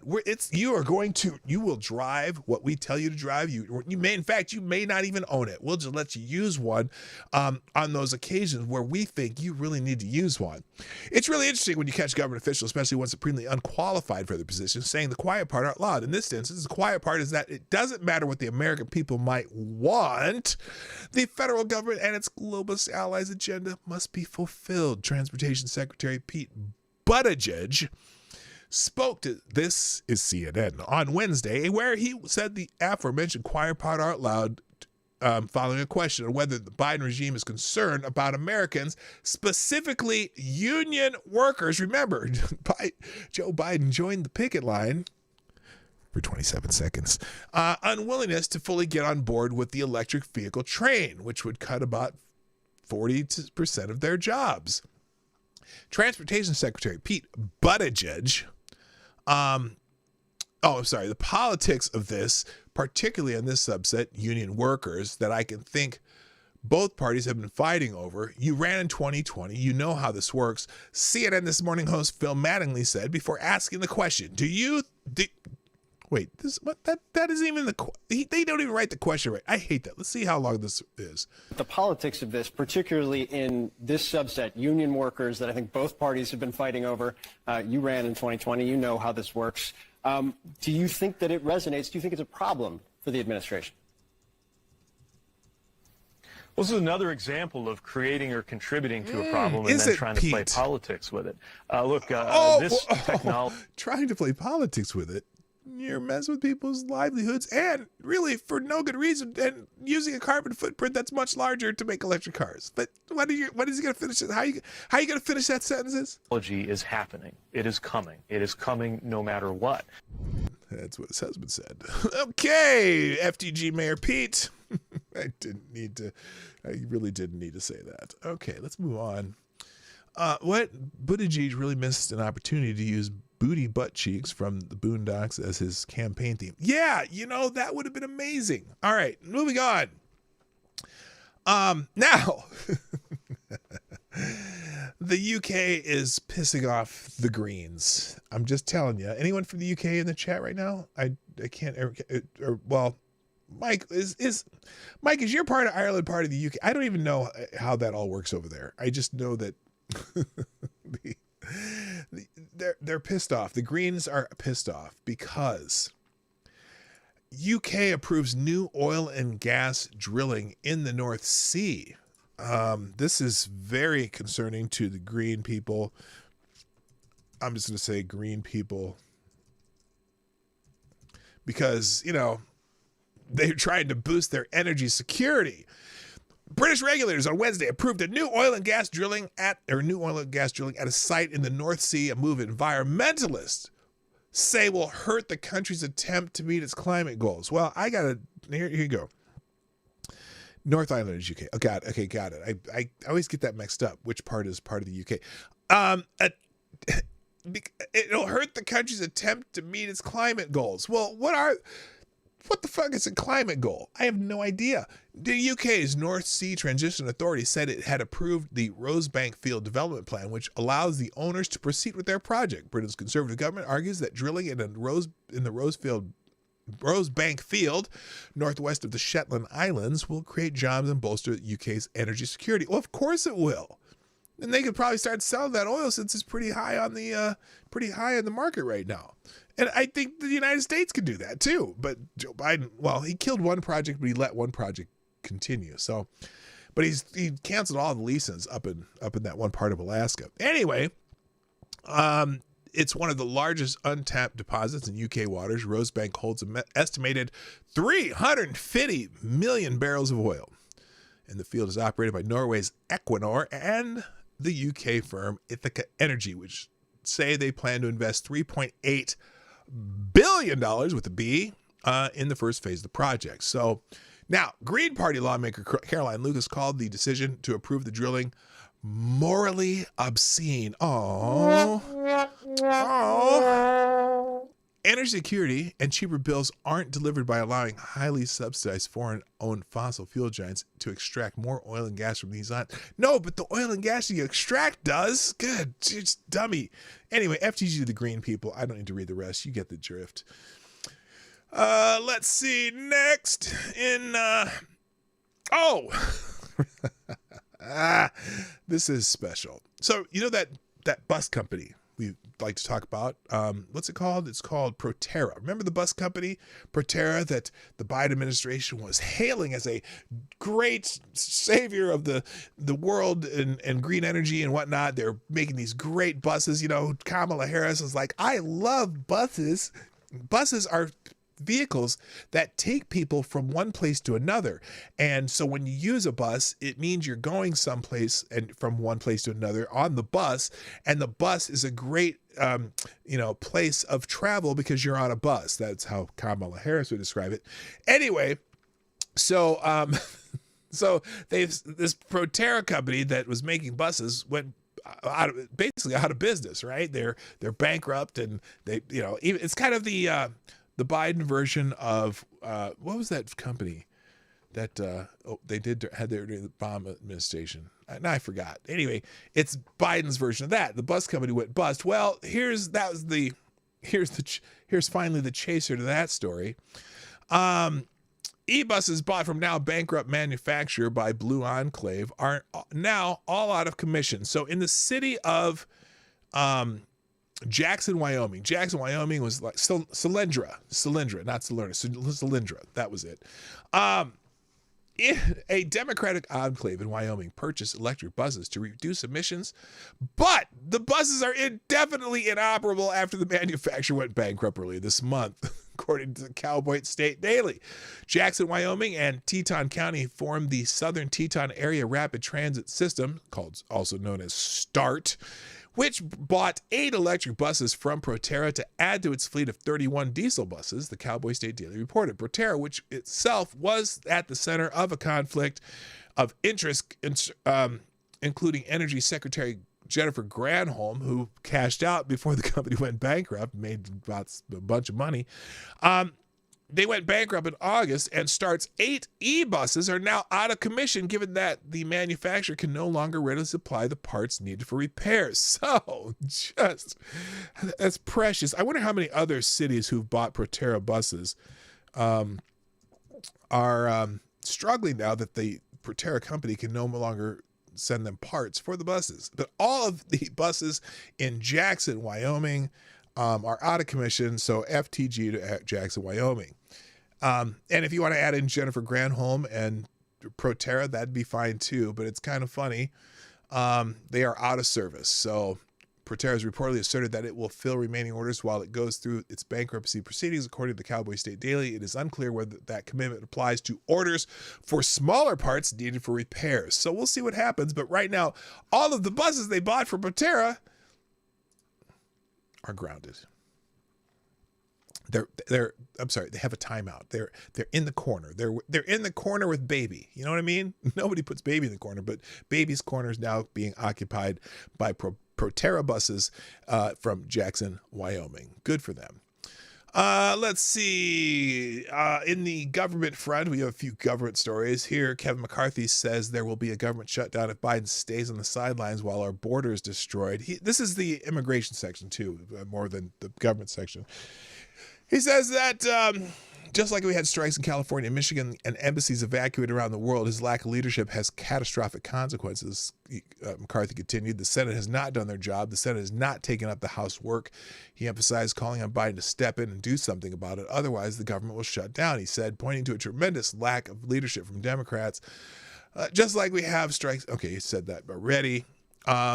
This is your policies. This wasn't a policy that was passed through the House and the Senate that opened up this border. It was simply your decision, McCarthy said of Biden, noting that he could do something to change it.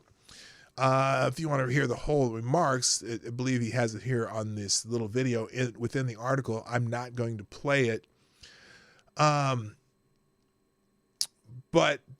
what's happening is that Republicans are attempting to pass 12 separate appropriation bills funding the entire government through the 12 different vehicles rather than through one big one. So they're doing separate bills for separate parts of the government, and apparently rather than doing that, the Senate wants to do an omnibus bill. But you know, one of those Nancy Pelosi deals where we have to pass it for you to find out what's in it. No, they want to pass separate bills that actually are germane to what's in the bill that they're passing. And apparently the Senate doesn't like it. And so there's a big battle. And, if the government shuts down, oh my God, the government might shut down. The Social Security checks and Medicaid, all that stuff go out automatically. And if they want to increase the pain and close parks and not pay people like Barack Obama did, well, that's on them. Stop doing this shit. Hello, Bishop. Thank you very much for joining the show. Oh, and great job on AAA last night, even though I screwed up. Oh, you're talking about Monday. I did one. I hosted one last night, although I didn't have all the bells and whistles that they have, but it was still fun. And thank you for joining us today. So anyway, that's that.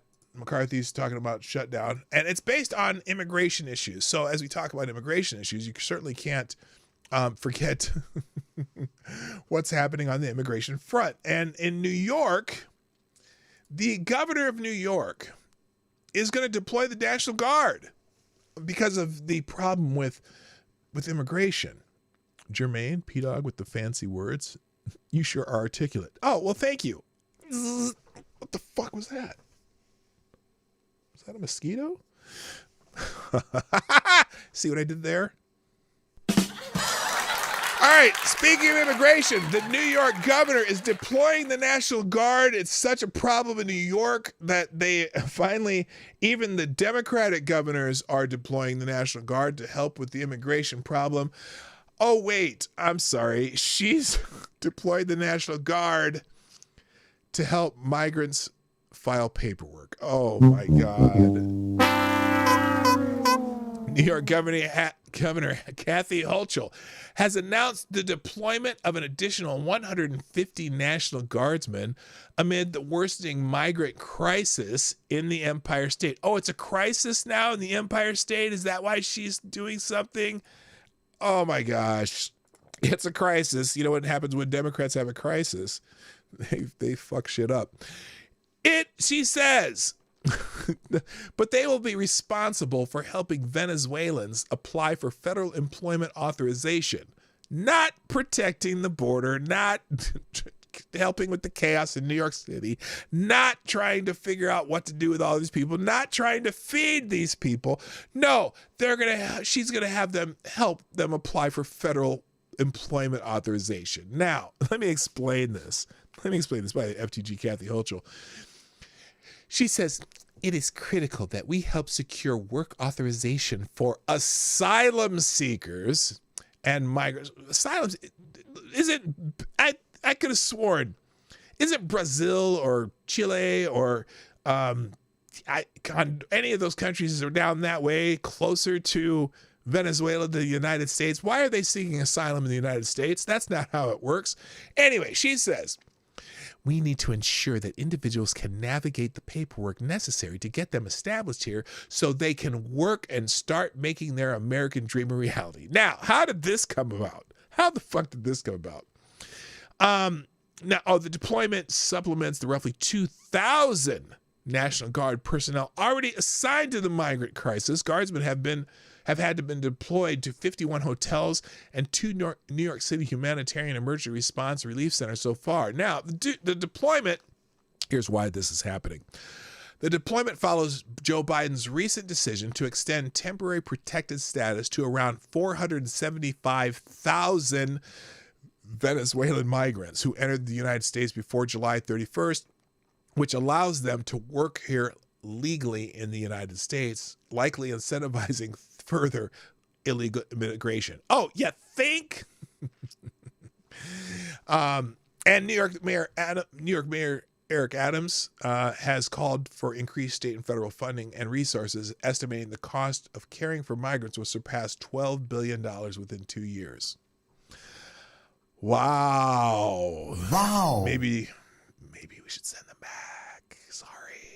Sorry. So's not sorry. Anyway.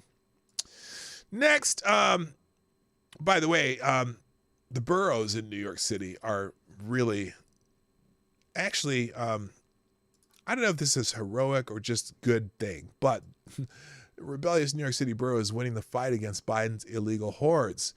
Everyone knows the Biden administration's suicidal immigration policy, which is basically boils down to let her rip, is unsustainable and is destroying the country. But with its iron-fisted enforcement of far-left speech and social codes, Big Left has so far kept the lid on the simmering resentment. Even in the Big Apple, Mayor Eric Adams is all in on facilitating the transplantation of the entire third world into his city. His greatest act of resistance has been to whine about how the federal government needs to send him more money. But there is a bit of a resistance, particularly in Staten Island. Staten Island has been speaking up loud and clear. And on Tuesday, the resistance scored a resounding victory. The battle flared up over the summer when Adams decided he would move hundreds of Biden asylum scammer army to a shuttered Catholic school, which he had previously promised the city would reopen as a new school in the low-density residential Arrochar neighborhood. But Staten Island is perhaps the reddest of New York City's blue boroughs, and the residents rose up against the plan. Large protests filled the streets around the shelter day after day, and pressure was intensified. 10 people were arrested. 1 police officer was slightly injured during a protest in Staten Island against the arrivals of a bus full of migrants at a local shelter. And Staten Island's Nicole Militakis, a rare Republican U.S. representative from New York City, described the outrage her constituents were feeling. Quote, we have legal immigrants from all over the world in my district, and the immigrant communities are the ones who are the most upset. Why? Because they sacrificed greatly. They followed the rules. They waited their turn. They did everything right. And now they see a group of people coming into the community taking taxpayer resources away. Spot on. This was a school that was supposed to have 1,000 seats for our overcrowded system, and it's been taken away from the community. Our national parks are now being taken away from our community. I had an assisted living facility where a 95-year-old veteran this week, who he and seniors were removed from the facility, and then the organization Homes for the Homeless that ran it turned around and cut a deal with the mayor to turn it into a migrant shelter. So, in other words, FTG Eric Adams, who, you know, it's just crazy. Jen T, what's up? I see you over there on Rumble. What up, girl? Another one of my great Canadian friends. So anyway, there's more on that, but I mean, more National Guard so they can help them apply for jobs in New York City. Fan-fucking-tastic. All right. Am I done with immigration? Oh, and speaking of that 95-year-old war vet, that's the this guy right here. Hang on. Well, is this him?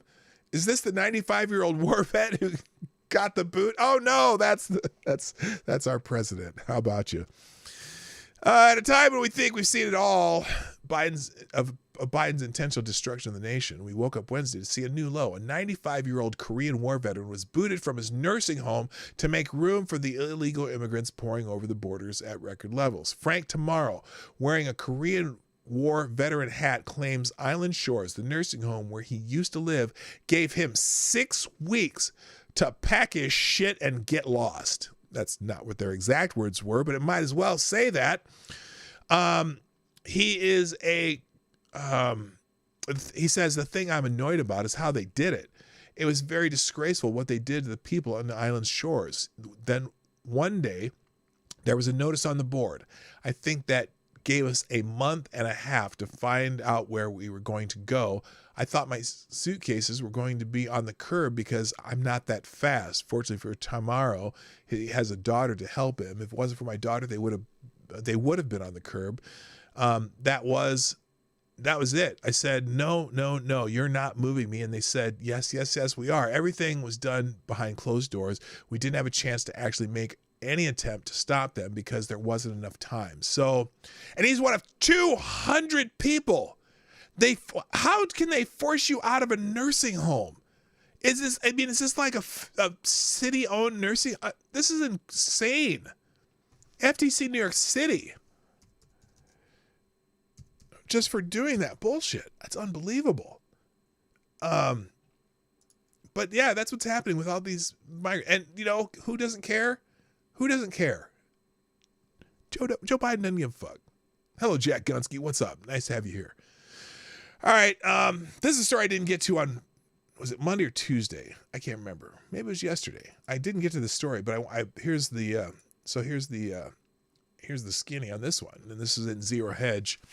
Apparently they had to, they smuggled Anthony Fauci into this meeting, the Origins of COVID-19 Select Subcommittee. Although they smuggled him into CIA headquarters so they could influence the subcommittee. Dr. Anthony Fauci was smuggled into CIA headquarters without a record of entry where he participated in the analysis to influence the agency's COVID-19 investigation, according to the House Select Subcommittee on the coronavirus pandemic. So, basically, Fauci alleged CIA meeting was revealed in a Tuesday night letter from Subcommittee Chairman Brad Wenstrup, a Republican from Ohio, to the Inspector General of the U.S. Department of Health and Human Services, which demands documents, communications, and other evidence between Fauci and the CIA. This allegation is even more interesting in light of a court report from 2 weeks ago that the CIA bribed analysts to say Stupid 19 did not originate in a China lab. So they're doing their clandestine bullshit still. There's a whole lot more in the article, but just the fact that they had to smuggle in Dr. Anthony Fauci FTG to Fauci, always. Resist Faucism, please. Thank you. That's fascinating. Let's see. In the Daily Wire, we got... So California tried to impose a bunch of new gun control measures, and apparently they're beginning to face legal challenges for it. Pro-gun owner groups immediately served a lawsuit to California officials after Democratic Governor Gavin Newsom signed nearly 24 anti-gun laws on Tuesday, which were designed to control concealed carry rules and impose a new tax on firearm and ammunition sales. Now, they're basically trying to tax them out of existence, right? This is just the latest assault on our rights in California. Eric Pratt, Senior Vice President of Gun Owners of America, told the Daily Wire in an emailed statement, just as concerning, Governor Gavin Newsom has already made his anti-gun intentions clear. He wants to effectively repeal the Second Amendment. Remember, they're trying to pull up a constitutional convention and basically you want to add the 28th Amendment to ban certain types of weapons and whatnot. His acknowledgement that doing so would be the only way to enact more gun control did not dissuade him from violating his oath when he signed this law into effect. But we are fully prepared to fight back. Pratt and the Gun Owner of America's team, they were teaming up with Gun Owners of California and the Gun Owners Foundation to challenge one of the 23, only one of them, to challenge one of the 23 laws signed by Newsom this week, which stems from Newsom's effort to maintain his image as one of the nation's gun control leaders. The law, SB 2, requires gun owners to undergo more training hours, increase costs associated with permits, and prohibit concealed carry in areas deemed as, quote, sensitive places, end quote, including all private commercial property. All private commercial property unless expressly permitted by the owner. That's different than in some states where the owners have to say no guns allowed on my property. This would be saying that no guns are allowed on any commercial property unless the owner gives explicit permission. That's interesting. Now, you know, and I'm not saying it's a good thing, but with crime in California, you're like, I don't know. Anyway, other detailed provisions include requiring gun license authorities to conduct in-person interviews with applicants, which would take years because they certainly wouldn't be. They would have. Well, here's their office of gun interviews down here in Sacramento. You have to drive from where you live to Sacramento to get your interview because we're just don't have enough staffing, right? Also, review character references and social media activity and other public statements to decide if the person poses a risk to safety. So they're going to take it to court, and that's probably a lot of that's probably going to be found unconstitutional. Shall not infringe. You may be familiar with that phrase. In City Journal, let's go into some social issues, social politics, and we're almost done, though. Well, we're not, but I'm going to skip some of the ones at the end here.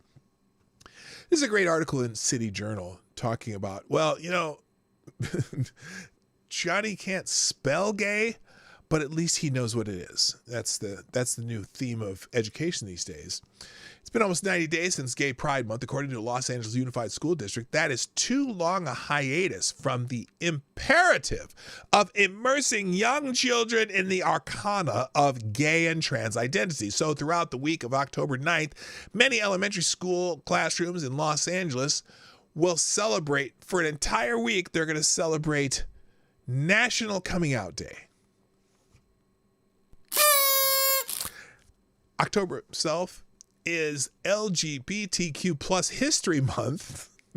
Wait a minute, you get Pride Month and LGBTQ History Month? Man, I want to be gay now because you get celebrated constantly.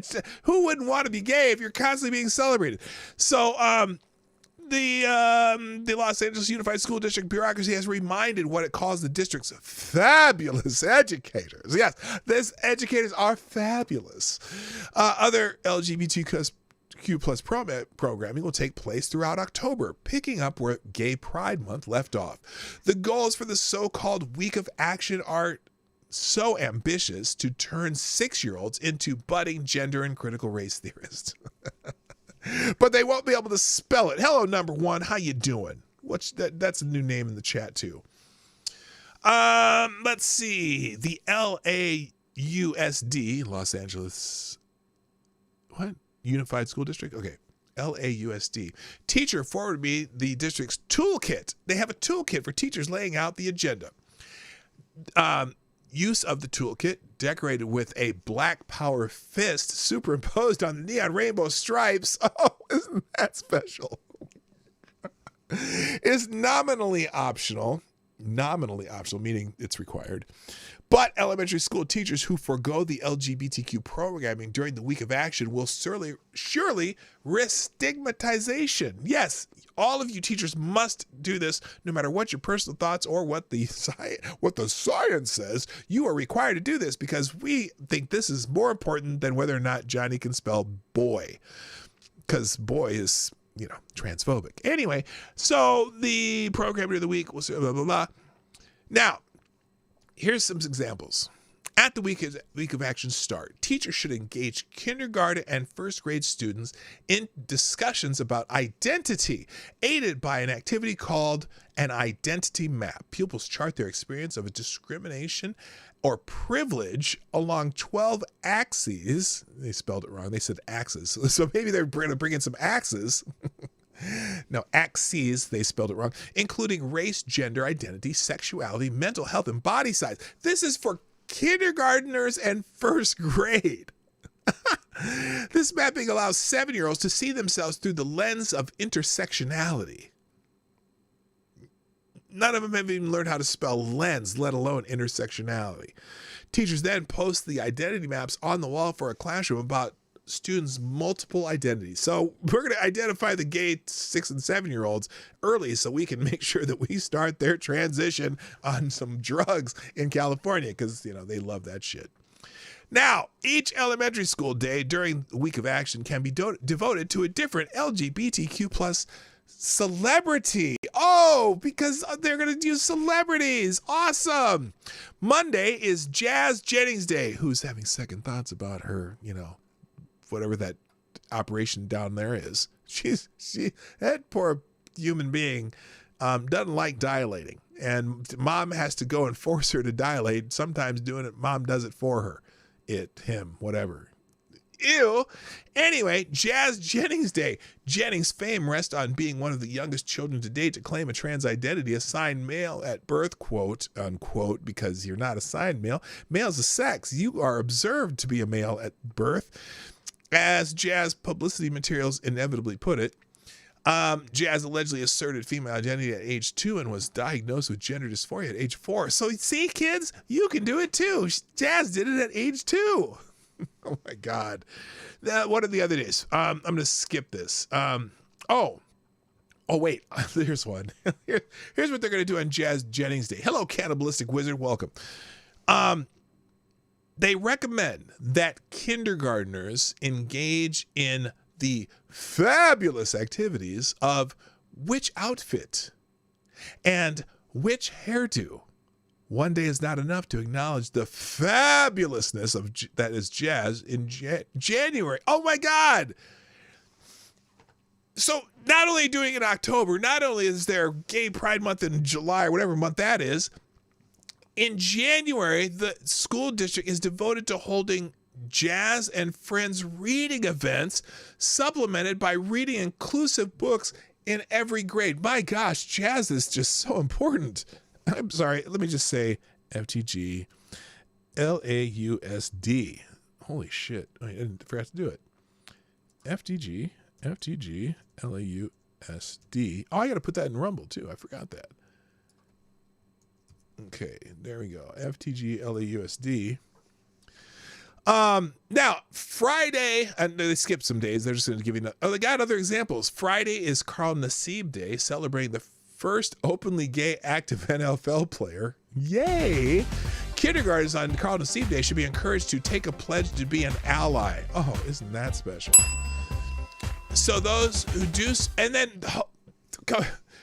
Okay, they take a pledge to be an ally. Those who do so will get a diploma from the LAUSD that certifies that insert people's names hereby pledges to teach others to be allies or to be an upstander. So look, so they give you a little prize for being this ally, and boy, it's so sad, Johnny. You don't get a prize because you didn't decide to be ally. Well, I want to be an ally. Oh, really, Johnny? Well, here, let's put your name on this. Oh, well, now you're an ally too. Oh, you, young Hassan, your parents say you're not allowed to be an ally. Well, you don't get one of these special awards. Oh, you want to be an ally? Well, just don't show this to your parents because, you know, they might not like that and put you in a gulag. But this is insane. They go through all the other shit here. This is a long article, but good God, people, get out of my kids' minds. Gunfox 61's in the house. What up, man? And with that Hamilton in the tip jar, Gunfox, you are the new Streamlabs superstar sponsor of the day. Oh God. So if you want to get my attention and want to make sure that the article you send me gets read, it's always a good idea to drop it in the drop a Hamilton in the tip jar and include the article. Thank you, Gunfox. Breaking news. Oh, this is breaking news. Oh no, they're saying Trump went to a non-union factory. Oh, he appeared. So he appeared with workers, period, whether they're union or non-union. That's interesting. Now here is NBC's take. NBC, MSNBC, same thing. The MSDNC.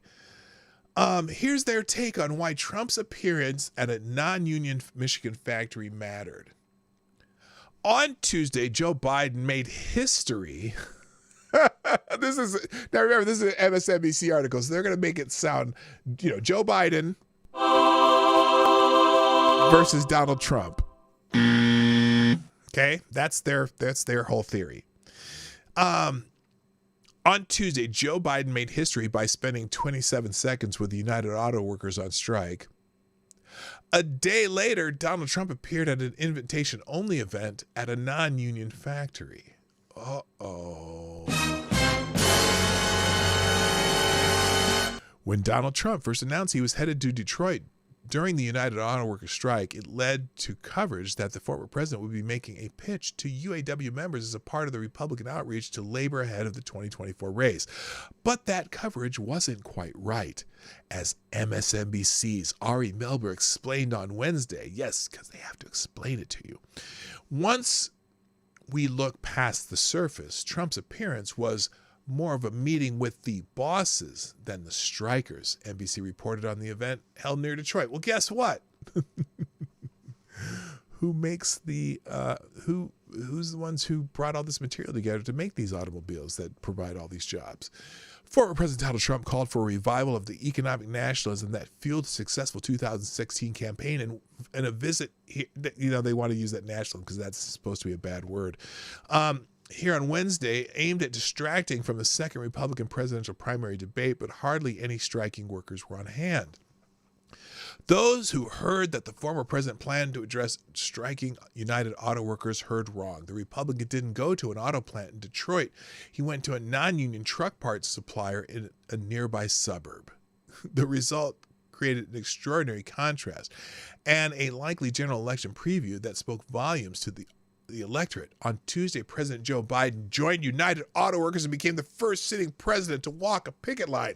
Yeah, he walked in and he walked out. After he said some shit over a microphone or a buzz, what are those things? Megaphone. A day later, Trump appeared at an invitation-only event at a non-union factory.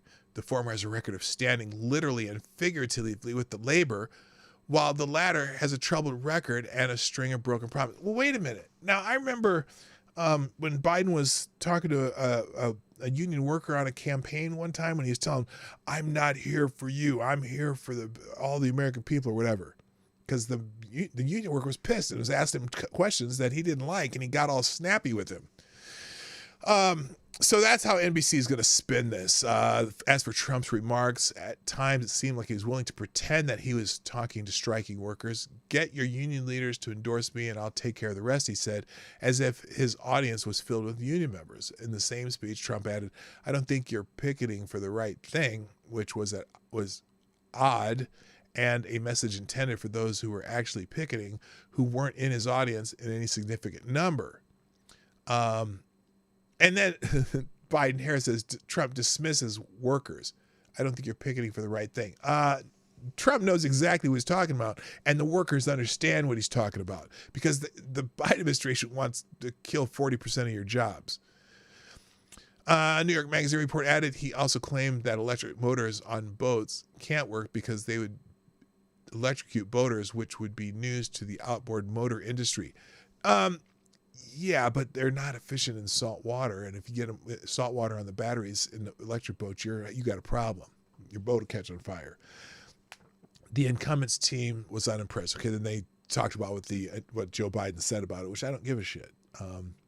That's funny. Thank you, Gun Fox, for bringing that to my attention. Holy shit! All right, I kind of got it. I need to finish this up, but I also got to get to the main topic today, which I haven't done. So let's talk about the presidential debate a little bit. Now, here's how Breitbart reports on the presidential debate among Republican candidates. Okay, Breitbart said it was unwatchable. That's probably not what these candidates want to hear. Unwatchable. Viewers blast RNC and Fox for including Univision in the debate. Now that is a curious choice. I got to be honest with you. Why Univision? Do they own Univision? Viewers of the second Republican National Committee debate blasted the RNC as well as Fox News for including Univision as a partner in the event. Debate kicked off with Univision anchor Ilya Calderon opening up the debate by speaking Spanish, telling viewers that the candidates are trying to win them over. What? So she's speaking to the look. It's a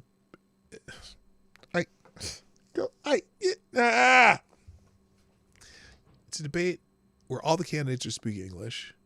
If you want the translators to speak, that's fine. Speak in English. Please allow me to welcome our Spanish-speaking audience, Calderon said, stating in Spanish, good evening to all from the Ronald Reagan Presidential Library. The Republican presidential candidates also seek your vote for the party's primaries. Yeah, because there's 38% of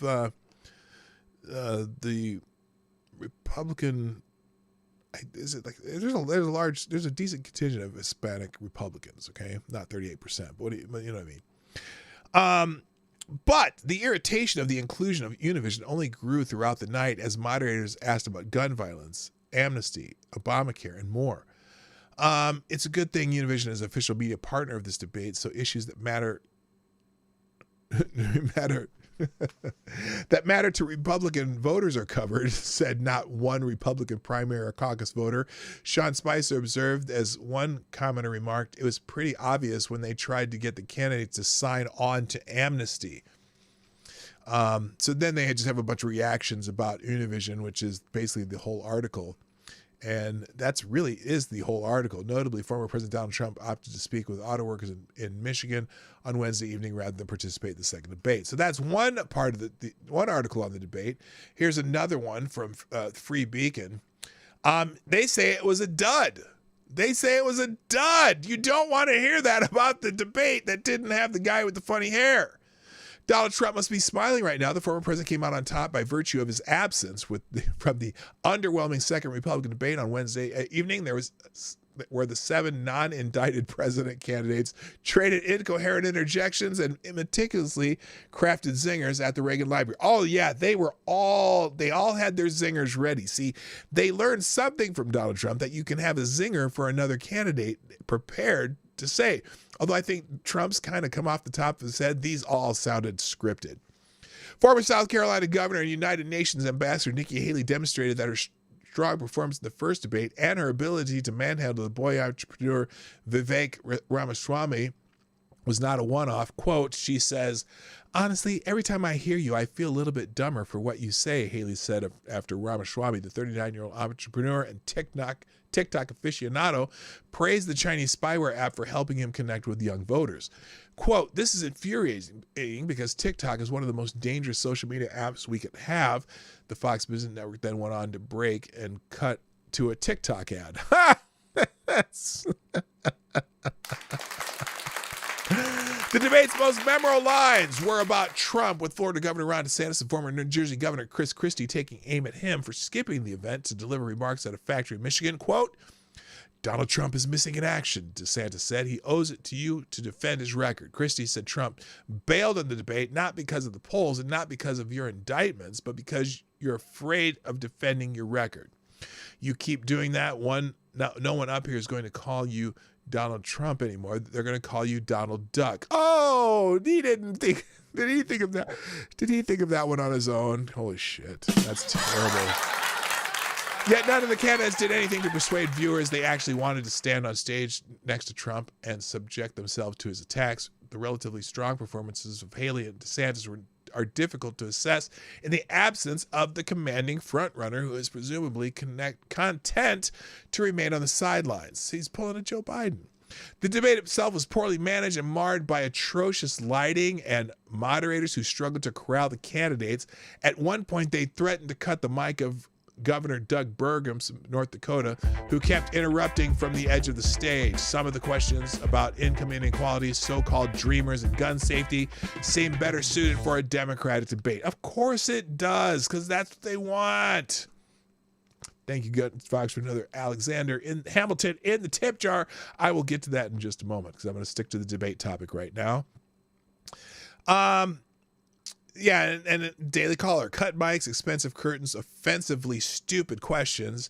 The GOP debate falls flat. So that's it. There's article after article that says this on right side of the aisle media. We don't need to recap it anymore. And the Biden team, who supposedly said they're not paying attention to the debate, they decided to live tweet the debate. How brilliant is that? It's them. We don't care. We're not paying attention. President Joe Biden's official Twitter account commented on the GOP debate Wednesday, despite reports saying he was not paying attention to the event. Gee, I wonder who runs the Joe Biden Twitter account. Biden reposted a tweet from his campaign and had a clip of Republican Governor Ron DeSantis of Florida criticizing former President Donald Trump for not attending Wednesday's Republican presidential debate that aired on Fox Business Network. The Associated Press reported that Biden turned his attention to Trump at a series of fundraisers where he claimed Trump and his supporters were determined to destroy American democracy. No. Joe Biden, you're determined to destroy America itself. I'm not so worried about our democracy, which is not our democracy. It's a representative republic. It has a lot of checks and balances that would make it almost impossible for one man to take over. Sorry. Anyway, God, that's stupid. But anyway, so they weren't paying attention to the debate, but they were live tweeting the debate. How about you? That's brilliant. That is some brilliant strategy. Now, another on the media on the debate. Whose side is Fox on anyway? I mean, this is getting brutal as far as I'm concerned. It's like, what's the point of these debates? Let's see what this one says. The Fox Business GOP presidential debate was a total train wreck, and that's putting it mildly. If you watched, you were treated to nearly 2 hours of left-wing talking points from the moderators, who not only had no control of the debate, but ignored their own rules and allowed candidates to attack one another without an opportunity for rebuttal. The leftist Univision moderator, Emmy Award winner Ilia Calderon, who has trouble speaking English clearly, kept asking questions about Dreamers and DACA and turning questions into speeches to condemn GOP policies on immigration. And then someone wrote, when Reagan supported amnesty, we had 3 million illegal aliens. No, we had 20 million. And now we have 30 million. And Coulter replies, including one of the moderators. Damn! Oh, that's...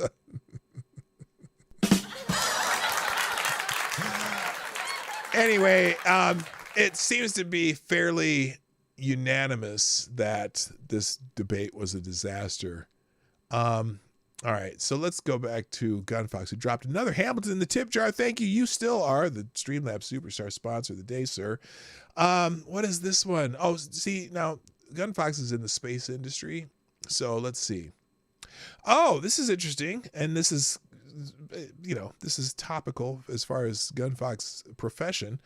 NASA will not use Russian Progress spacecraft to vault the International Space Station from orbit. U.S. companies will create a special vehicle. So, NASA's updated its plan to decommission the International Space Station. The agency has decided not to use the Russian Progress spacecraft. The federal agency will create a new spacecraft. Its development will be taken up by American companies. The decision is due to the deterioration of relations between the United States and the Russian Federation. NASA says that the American ship will provide a more reliable vaulting of the ISS from orbit. It is known as the U.S. deorbit vehicle. For now, the craft will begin operations once the ISS has descended to its desired orbit on its own. Space Agency will accept bids for the tender until 17 November 2023. Okay. I wonder if Elon Musk wants to make some money. I don't know. Gunfox, you know more about this shit than I do, obviously, since you work in that sector. Is this a smart move by the United States or a dumb move or my thing is, are they spending money that they could just cooperate with the Russians on this since they've cooperated on the International Space Station for years? Or is it something that maybe they should get someone like Musk to, push forward of? I don't know. If they're going to push it out of orbit, though, I hope they push it away from us instead of towards us. That's all I'm concerned about. So, all right. Where was I? We're going to finish here. Almost. Chris Cuomo. Chris Cuomo, brother of the disgraced governor and disgraced anchor himself, has a tough message for Joe Biden after visiting the site of the train derailment. Now, Chris, if you haven't paid attention to Chris Cuomo lately, he has been freed quite a bit from the CNN, I don't know, the CNN vibe, let's say. And he's been out, I've listened to a few of the things that he's been doing. And I'm thinking maybe he's not as dumb as I thought he was. And he's kind of, for example, you know how the Krasensteins are. Every once in a while, they come up with something, they say something, you go, "Oh, okay, I can agree with that. You're making sense now." It's 80% BS, but about 20% of the time, they're coming up with reasonable points. Well, Chris Cuomo's kind of getting like that too. So the News Nation anchor, now he's on News Nation, whatever that is, had strong words for President Joe Biden during his Tuesday report from East Palestine, Ohio, where Joe Biden has not visited the trail derailment. I don't know, do you visit every trail derailment? Well, this one was kind of a mess, right? Caused very major problems in that area. And Joe Biden really kind of, yeah, we'll take care of it, but I'm not coming over there. Well, everyone should take note. He said, unlike the rest of America and our president, Cuomo hasn't given up on East Palestine, the site of a toxic trail derailment in February that experts basically nuked the town. Biden has refused to visit the town, has not signed an emergency declaration that support residents in rebuilding after the disaster. Quote, Biden should be offering reasons that he's acting or that he's not acting, Cuomo explained. The president literally flew over the place on his way to Detroit, not saying it was wrong to go to Detroit. I'm saying he could have come here. He chose not to go to San Francisco to raise money. I get the realities of politics. Believe me, I grew up in it. But if you want people to know that you're the president of everybody in this country, it shouldn't matter if you think you're going to get their vote. What you should be getting is their trust. Oh my gosh! Who is this guy talking? Who is this guy? Whoa! Having Biden visit Peace Palestine would send a message that people are more important than politics, Cuomo noted in the conversation, and fellow News Nation host Leyland Vittert, or something like that. Now, isn't that amazing? Do you think that maybe Cuomo's seeing it, that, hey, we don't have to like you, but if you come here and show that you care, you actually look like you mean it. Even if you don't expect to go. Isn't that what kind of Trump kind of does? He'll go into some places where he's not necessarily wanted. And I say this the same of like Vivek, even though I have no idea to think about Vivek, but he'll go anywhere. He doesn't care. He'll go in the deepest bed of blueness and talk to people. Just talk to me. He went on the Breakfast Club. He goes on left-wing podcasts. He goes on the podcast of the Republicans who are extra skeptical of him because of his former business deals. He'll go anywhere and anyone and talk to anyone. And I like that. And I think Trump is a little bit more like that, although Trump hasn't been on The View yet. That would be awesome. But anyway, Cuomo's right. And, broken clock theory. Right? Bring it on. Broken clock theory. And talk about mayor. We've been talking about mayors and Democrats who sound almost like Republicans sometimes when the shit hits the fan. The Democrat mayor of San Francisco. I'm going to repeat this. The Democratic mayor. She's Democrat. London Breed. Is that her name? London Breed? London, something like that. Yeah, London Breed. London Breed is pushing for mandatory drug testing for welfare recipients. Oh my God. Mind blown. Mind blown. San Francisco Mayor London Breed, a Democrat, wants welfare recipients to participate in drug testing and treatment programs if needed. Wait a minute.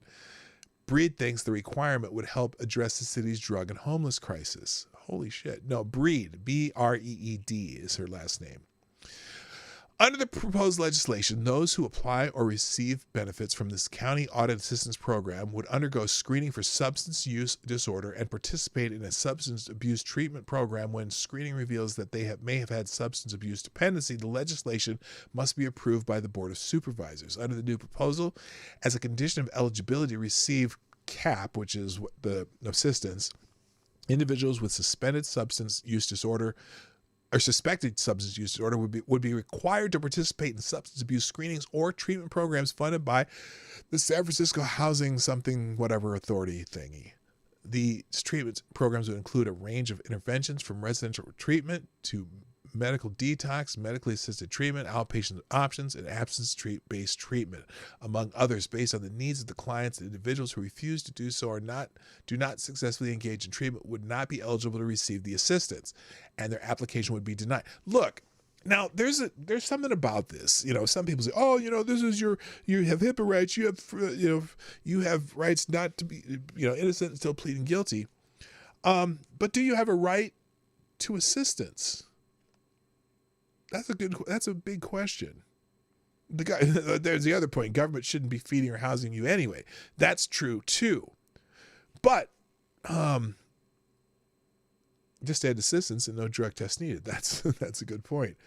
I'm shocked that is saying this because most of it's not their fault and you're just blaming them and you're victim blaming and yada yada yada. No, whatever. So that's an interesting that a Democratic mayor is saying that. So it's a revelation. Maybe she'll figure out the other part. AD. I'm just saying. Okay, I've only got a few more. Maybe I'll just try to get through all of them. Missouri Attorney General has sued a school board over secret transgender bathroom policy meetings. Okay.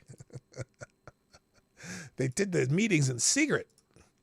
The Missouri Attorney General, Andrew Bailey, filed a lawsuit against Wentzville School Board for holding closed-door meetings on transgender student bathroom policy in violation of the Missouri Open Meetings Law, his office announced. So basically, they broke the Open Meetings Law and did not let other people in. Attorney General Bailey said the lawsuit follows revelations from two school board whistleblowers that the secret discussions took place over their objections this past summer.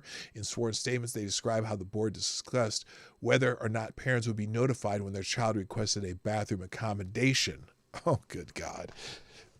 Your parents are allowed to know, motherfuckers. Sorry, school board.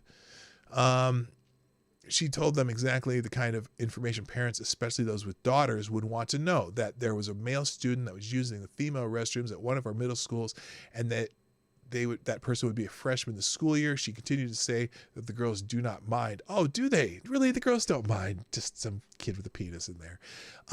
They think of this boy students as just one of the girls. And if we saw this student, we wouldn't even know he was a boy. So it's a male student that's probably dressing like a girl, and the girls don't care.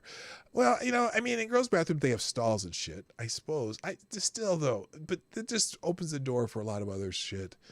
God. Parents are allowed to know what's happening in the school, period. Or just make special, extra, put in separate restroom and anybody can use it. Or just have, that's what they did at my high school in Omaha. I think they used to have separate boys and girls bathrooms. Now they have several individual bathrooms. Now that's expensive to do. My high school has like this foundation that funds whatever the school needs to do, and they did it, but I don't know. It's so ridiculous nowadays. I don't even know what to think of it. Anyway, let's finish up the last few here and get the fuck out of here. I'm going very long today. Oh no, I'm not gonna go into these. This is Scott Wiener. If you know anything about Scott Wiener, he's an assemblyman or whatever in the government in California. This is a guy who is completely against parents' rights when it comes to kids who might want to say that they're something else than that they were born and whatever. And he doesn't think parents should be allowed to know anything. And he's the one who's saying that if you come to our state, any kid 13 and older should be able to begin medical transitions without the consent of their parents and all like that. And you'll have to read these articles in here. There's two of them. This one, and also where's the other one? There were two of these articles about him. You can read these. It's in the Daily Caller article. Apparently, Saturday Night Live's finally supposedly going to roast President Biden. For President Bill, satirists love to hone in on politicians' weak spot. For Bill Clinton, that meant an endless array of sexual addiction gags. President George Bush endured dumb joke after dumb joke. Chevy Chase rose to fame in Saturday Night Live by playing two presidents, Gerald Ford, or playing up presidents. Two of president. This sentence is terrible. Here's what the sentence says: playing up President two of Gerald Ford's well-publicized stumbles. Yeah, they had a little typo there they need to fix. Even though the 38th president was only 62 and a former athlete. So President Biden offers two obvious weak spots, far more devastating than the others. Biden is the oldest man ever to serve as president, and he makes known with every old-timey reference or foot shuffle. It's easy to poke fun at the commander-in-chief, and a toothless one at that, but they haven't done it. Well, apparently Saturday Night Live might be ready to skewer Joe Biden this year, because it'd be just in time for the rest of the media trying to get him out of the paint, get him to stop running for president. So we'll see when it happens. I doubt it. Yeah, FTG is Scott Wiener. He's an asshole. All right. I don't have time. I've got to stop. There's a couple more articles. I'll tell you what the headlines are. Today's Blacklisted American is Hollywood's new racist discrimination employment policies, which blacklist white people.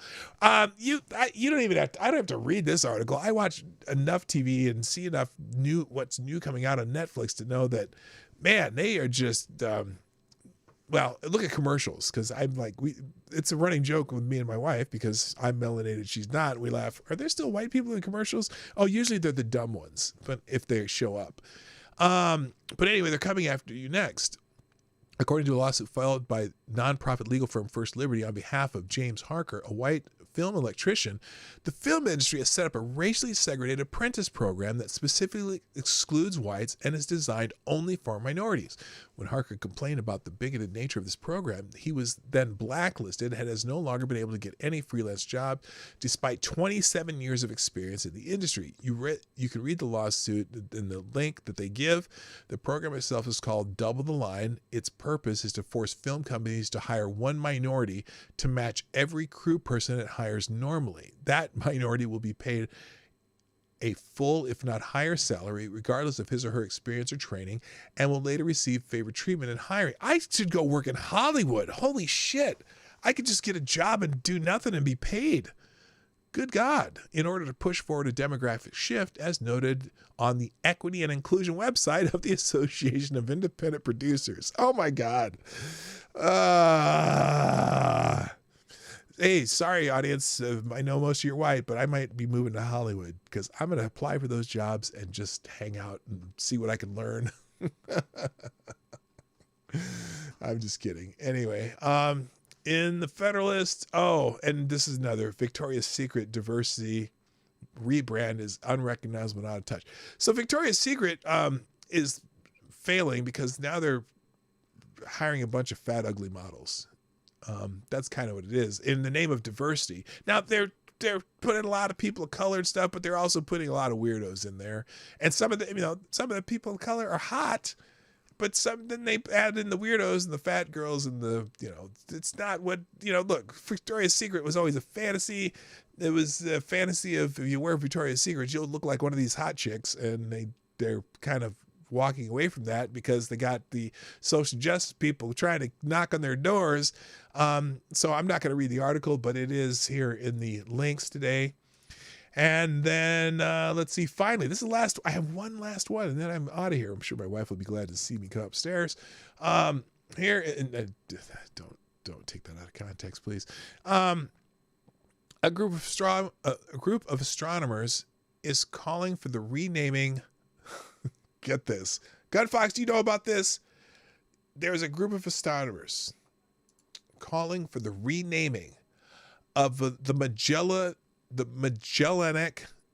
like the Magellan, whatever clouds, accusing Magellan,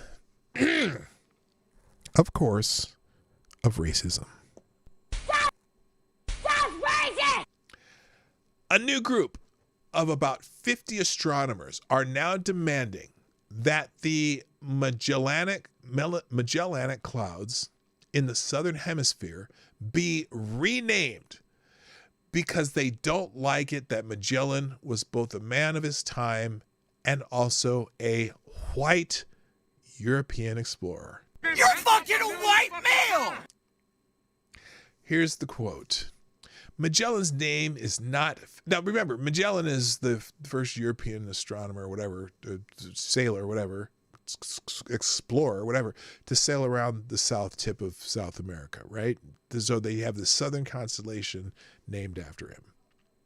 Magellan's name is not fitting, astronomer Mia de los Reyes and colleagues argue.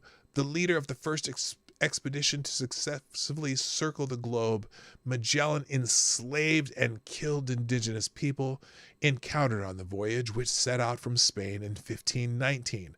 Because we're naming things in the night sky which belongs to everyone, we think that it's important to have names that reflect all of humanity, says de los Reyes of Amherst College in Massachusetts. She calls for the name change in an opinion piece published September 12th in Physics. Magellan's voyage helped pave the way for Spanish colonialism in South America, Guam, and the Philippines, says Dos Reyes, who is Filipino-American. Many people see Magellan as a villain in the Philippines.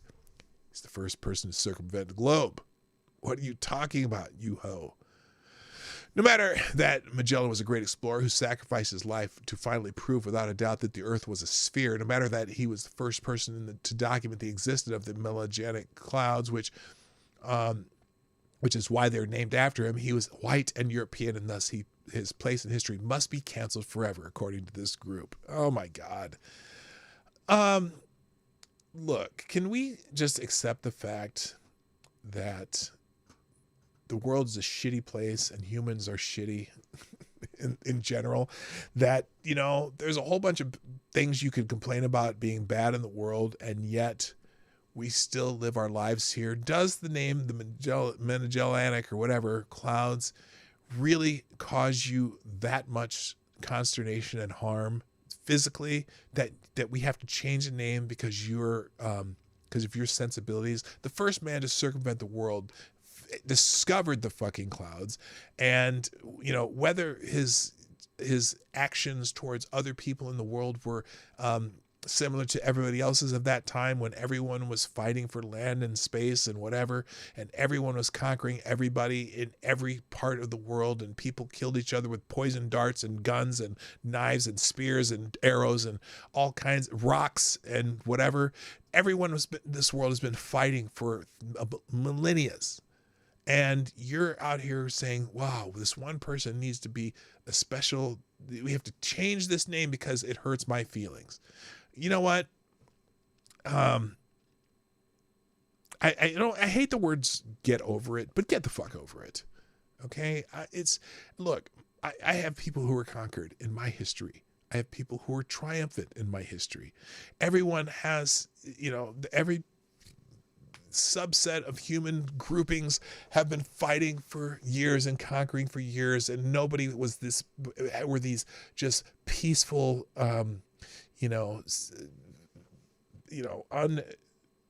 non-violent beings. There was no such thing. Everyone had it, and unfortunately, certain groups and certain people won out in the end, and all we can do now is try not to have any more wars and try to make everyone who's still living as comfortable and can live their life as free and as easy as possible. And that's not always the case for some people. It's just a fact, and you are not going to change it by changing the name of some fucking cloud star thing in the sky that someone discovered because their name is synonymous with your imagined pain. Okay? Just get the fuck over it. That's the show. I'm done. This is unbelievable. Look, ladies and gentlemen, share the stream. Find a point in this stream you like, hit the share button on YouTube, check the box and start the stream there. Send it to somebody, give it a title, and we'll continue to grow. We'll do a 2,000 subscriber show tomorrow. Also tomorrow night, I'm going to be on the AAA one more time, maybe for the last time. Maybe I'll be doing another week depending on what's going on with Polydub. I would love to do another week if they'd let me, but I understand there's got 3 guys show. But if I do it again next Wednesday, it's going to be a better setup, I promise. But tomorrow, 2,000 subscribers special, which I'm just going to make some shit up and do the same shit I do every day, but it'll be with you here, and maybe we'll have a call-in show the same day. So that's it. I got to go. Thank you for being here. Appreciate you, Johnny. Are you ready with the outro there? I'll drop the links in the chat during the outros. I'll update the descriptions. My name is P-Dog Knight, and I'm out of here. Bye-bye. Hey, this is P-Dog Knight, and thank you for watching today on the P-Dog Knight channel. If you have an observation or remark you'd like to make about this video or my channel, I absolutely welcome you to write it in the comment section down below. I really look forward to hearing from you.